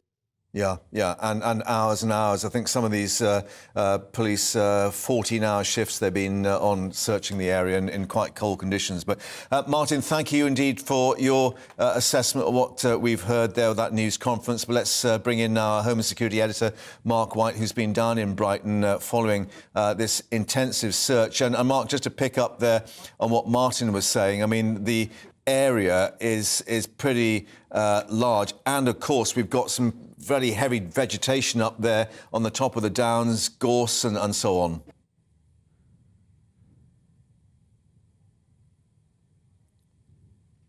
I think we've just lost contact there with Mark. Let's try that again. Mark, can you hear us down there in Brighton and update us on what we've heard from the police news conference?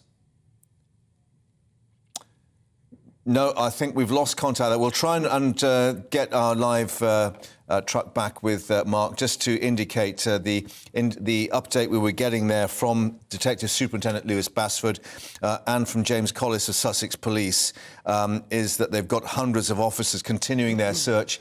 That will continue overnight, and that they are grateful for all the help they've received from local people, but still indicating that if anyone there sees any suspicious items, not to hesitate to contact the police, and that the search area had extended indeed to Newhaven, to the east of Brighton. Drones, helicopters, heat-seeking cameras, all being used in that search. And in terms of the couple themselves, police now have applied for a 36-hour extension to continue questioning them, arrested, of course, on suspicion of gross negligence manslaughter. So we'll keep you updated on that and head back to Mark once we can get our technical issues addressed. Now, elsewhere, at least 36 people killed and dozens more injured after a passenger train thought to be carrying around 350 on board and a freight train crashed head-on in central Greece. Survivors telling of what they described a nightmarish 10 seconds as the train carriage overturned and was then engulfed in flames near the city of Larissa. The Greek president calling the crash an unimaginable tragedy. Well, 3 days of national mourning have now been declared. Rescuers continue to search, though, for those who may still be at the scene. Now, it's not yet clear what's caused the collision, Greece's deadliest in recent years. Let's get the latest now from journalist Tony Rugopoulos, who's been at the scene near Larissa in central Greece. And, Tony, just seeing the pictures we've just been carrying there, this must have happened at some speed, and with it being head-on, clearly, the front of the train taking the brunt of the impact. Hi, Mark. Thank you for having me from Greece. Yes, this has been the largest, the worst train crash that has happened in Greece from 1972. I think that was the year that we had the other also very large train crash. So what happened here? Two trains were going in the opposite direction on the same line. This is why people in Greece are right now questioning many things about how trains have been traveling from Athens Thessaloniki, to the city in northern Greece. Until now, we have 36 people officially declared dead. I'm afraid that this number might skyrocket. I mean, might rise higher. As during the last few minutes, we've seen even more people being carried out of the train crash. The wagon that you can see behind me and that is being pulled by the cranes is actually the third wagon that was in line in front of at the front of the train. The other two wagons that were in front of this one are completely damaged. We can't even we can't even see them right now. So. Give us an indication of where you are, because I understand this area's got a gorge, there are lots of tunnels and lines coming together there. Well, there are not many lines. This was a single line. In Greece, there's not a huge grid of train rails. So the basic grid just connects Athens to the northern city of Thessaloniki. We are practically in the middle, a little bit towards the north, right north of the city of Larissa. Now, what has happened is that a train that was carrying cargo was traveling towards Athens. At the same time, a train with a passenger was traveling towards Thessaloniki. The very, very bad part about this tragedy is that the train that was carrying passengers, most of the passengers were very young people. Most of them were students in universities. You must know that last Monday was an official holiday in Greece. It was Ash Monday. So most of the people that were studying in Thessaloniki had come back to Athens to visit their families, and yesterday was a day that they could use to travel back to their universities. So unfortunately, according to the information that we're getting right now, most of the 36 people who have already been declared dead are people of young age. Yeah, which was, as you say, is awful. And we can see behind you still a lot of activity. As you say, the crane is there, a lot of rescue and recovery workers. Do they believe that people may still be trapped there? Their hopes are going down by the minute. They say that, especially in those kinds of accidents, their hopes are just high for a couple of hours after the crash happens, and then as the hours pass by, then hopes are getting much less. Nevertheless, there's too much activity behind me. People from the fire brigade, from all kinds of services and the army are trying to help and find if there are any survivors, or at least to find the bodies of the people that have died. Indeed. And, of course, try and answer what happened and why the crash occurred. But, Tony, thank you very much indeed for updating us there at the scene. Awful tragedy, as you say, for all those youngsters involved in that near Larissa, and more as we get it. But let's return now to Brighton. Our apologies, of course. We're trying to speak to Mark White. Problems with the signal. Let's bring Mark White in now, because Mark, we were hearing from the news conference fairly short time ago from James Collis and Lewis Basford that the operation continues, and they've actually got this extension now to hold the couple on suspicion of child neglect and gross negligence manslaughter. Yes, they're applying for that extension, another 36 hours extension. Clearly, the news not good at all from Detective Superintendent Basford there, saying that they have to now factor in the conclusion that this child may have succumbed to some serious harm. They are still trying all they can, to try to locate the child. They hope for the best, but with each passing hour, clearly it gets much more difficult for there to be any kind of positive outcome from this ongoing operation. And we've got today these mountain rescue teams that have come in from several areas, including Kent and London, to use their expertise in urban search and rescue, and rural search and rescue, I should say, really looking at these big open land spaces, the allotments that are just up the road there. There's wooded areas, a nature reserve, golf course, all the way down actually to Newhaven, as you mentioned yourself, Mark, some 12 to 13 miles away. In fact, the search area is 13 miles in length, 7 miles wide, an area of more than 90 square miles, and it's being the police are being assisted by the use of helicopters and drones. They have thermal imaging on those helicopter cameras as well. And of course, they're using the trusty old sniffer dogs that are out in force here, being used by police and the mountain rescue teams in their efforts to try to find any trace of, yes, the baby, but also where this couple might have been staying around here, because they haven't even been able to establish that. Of course, they arrested the couple as they were coming up Golf Drive, which is just the road I'm on, at 9:30 on Monday night.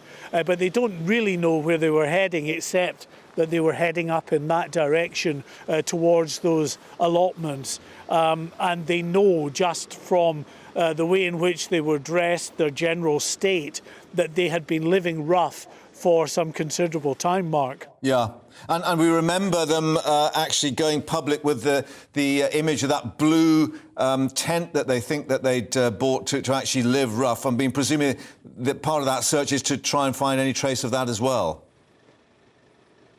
Yeah, and they haven't been able to find any trace of that blue tent. I mean, they were looking through the allotments into greenhouses, which of course in themselves would give some shelter, and you know, the theory being of course that they may well have been holed up in one of the greenhouses for some time. But the cursory search up the allotments and then back down yesterday didn't really reveal much of interest, but it's a big old allotment with hundreds of structures in there, so they'll be having another proper look at that. And they've said, you know, expect these search teams to be here for several more days during the day and overnight until they find something that gives them an indication of where that child might be, and of course where this couple may have been staying in that time. They continue, Mark, not to be cooperative to the police, who are desperately trying to find out where the infant is.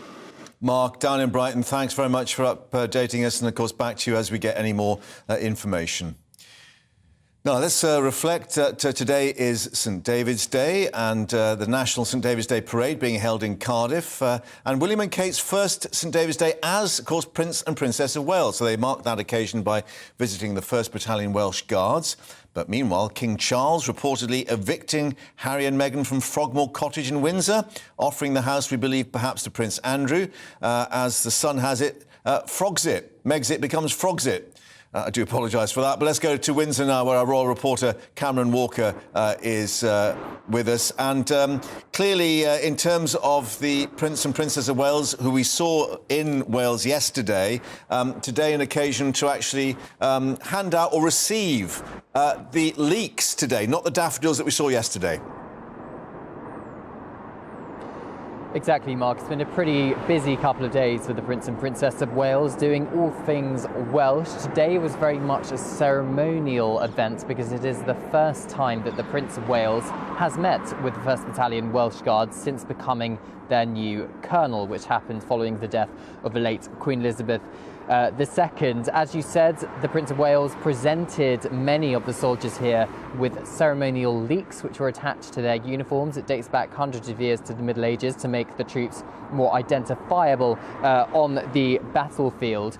But what's interesting today is actually almost 24 hours ago, or between 24 and 48 hours ago, a lot of the troops here were actually in Jamaica on operational deployments with the Jamaican Defence Forces, doing jungle training. So I think that just shows the contrast of the number of duties the Welsh Guards has to do here, because today, despite the jet lag, they were out on the parade in front of the Prince and Princess of Wales, of course, our future King and Queen. And I mentioned jungle training, and that is because in Prince William's speech, which he gave on the parade ground today, he recalled his memories of training with the Welsh Guards when he was 18 or so, just following his A-levels. He was training with the Welsh Guards in Belize, in the jungle, when he actually received his A-level results. And he spoke of the camaraderie and the help of family and friends to get you through the tough times. But the Prince of Wales was very much here today meeting families and friends. He's clearly expected to have a long relationship with the Welsh Welsh Guards, and they're expected to treat their colour a little bit later on this year for the King's first birthday parade. Indeed, and just to reflect, of course, the traditional emblem, even though we're all wearing the daffodils nowadays, but trying to find a leek in the supermarket nowadays, well, good luck with that. But Cameron, thank you very much indeed for updating us there. And of course, we wish everyone happy St David's Day. Now, let's just reflect before we go that the whole team here on GB News Live would like to say thank you, or this St David's Day diolch yn fawr, to our executive producer, Jamie McConkey, whose last day is today. Thank you, Jamie, for all your hard work and putting up with us all. We will miss you. And there he is. Well, it says hard at work. I think he looks as if he's actually just taking a break there, looking very pensive. Yes, heading up... You won't like that one at all. A fabulous team behind the scenes to bring everything to you here on GB News Live, and being very grateful for all his service too. So he won't be here with us tomorrow, but we will be bringing you GB News Live. Patrick bringing you his programme this afternoon with all the latest. But first, let's get an update on the weather. Will Jamie be wearing his sunglasses? Good afternoon, I'm Alex Deakin and this is your latest weather update. Most places will be dry tomorrow. Quite a few showers around today and through this evening, but they'll be fizzling out. Should be a brighter day tomorrow in the south as well, although still for most of us feeling pretty chilly. High pressure is dominating, but the winds are coming in generally from the northeast, bringing that cooler feel, and certainly across northeastern parts of England and down into the Midlands, plenty of showers. Some of those showers also affecting parts of Wales and even the southwest of England. Nothing too heavy, but still some of those showers continuing well into the night before steadily fading away. Some will keep going in southern Scotland. Much of the south and east will turn dry with some clear spells here. It will turn quite cold. Touch of frost likely in the countryside, and a frost likely too in western and northern Scotland where skies stay clear. On to the details for Thursday. As I said, most places will be dry. A few showers, though, possible through the central belt early on, and the odd one for Northern Ireland too. But again, they should be pretty light. Northwest Scotland seeing sunny spells, and a brighter day for southern England, most of Wales, and it should cheer up over the Midlands too with some sunshine. With a bit of sunshine, temperatures could reach double figures. That'll feel pretty pleasant, but feeling quite cold again in the east. It won't be as many showers here, but still rather glum, and temperatures only 7 or 8 Celsius. During Thursday evening, not a great deal of change. The cloud may spill back into Wales and southern England. Clearer skies across Scotland will allow a frost, and the same goes for Northern Ireland as we head into Friday morning. In fact, wherever we've got clear skies, likely to be some frost. And again, then on Friday, most places dry. Quite a bit of cloud coming into England and Wales, but some sunshine for Northern England, probably a brighter day across northeastern parts in particular. And again, much of Scotland seeing a fine day with sunny spells. Hints of a northerly wind picking up, so temperatures only 7 to 9 Celsius, and strong signals it'll get colder next week.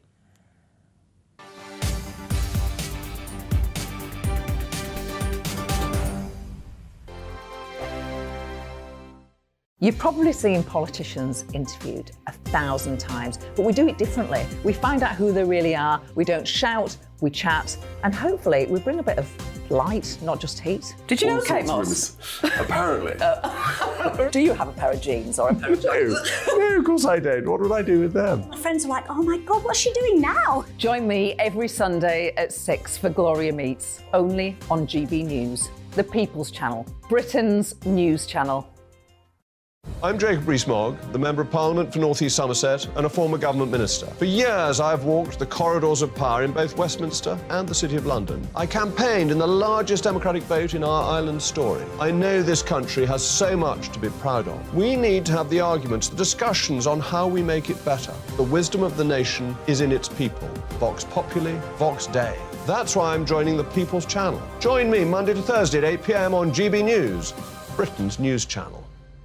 Here on GB News Live, we'll be keeping you in the picture, finding out what's happening across the country and finding out why it matters to you. We'll have the facts fast with our team of reporters and specialist correspondents. Wherever it's happening, we'll be there from 12 noon on TV, radio and online. GB News, the People's Channel, Britain's news channel. I'm Andrew Doyle. Join me at 7 o'clock every Sunday night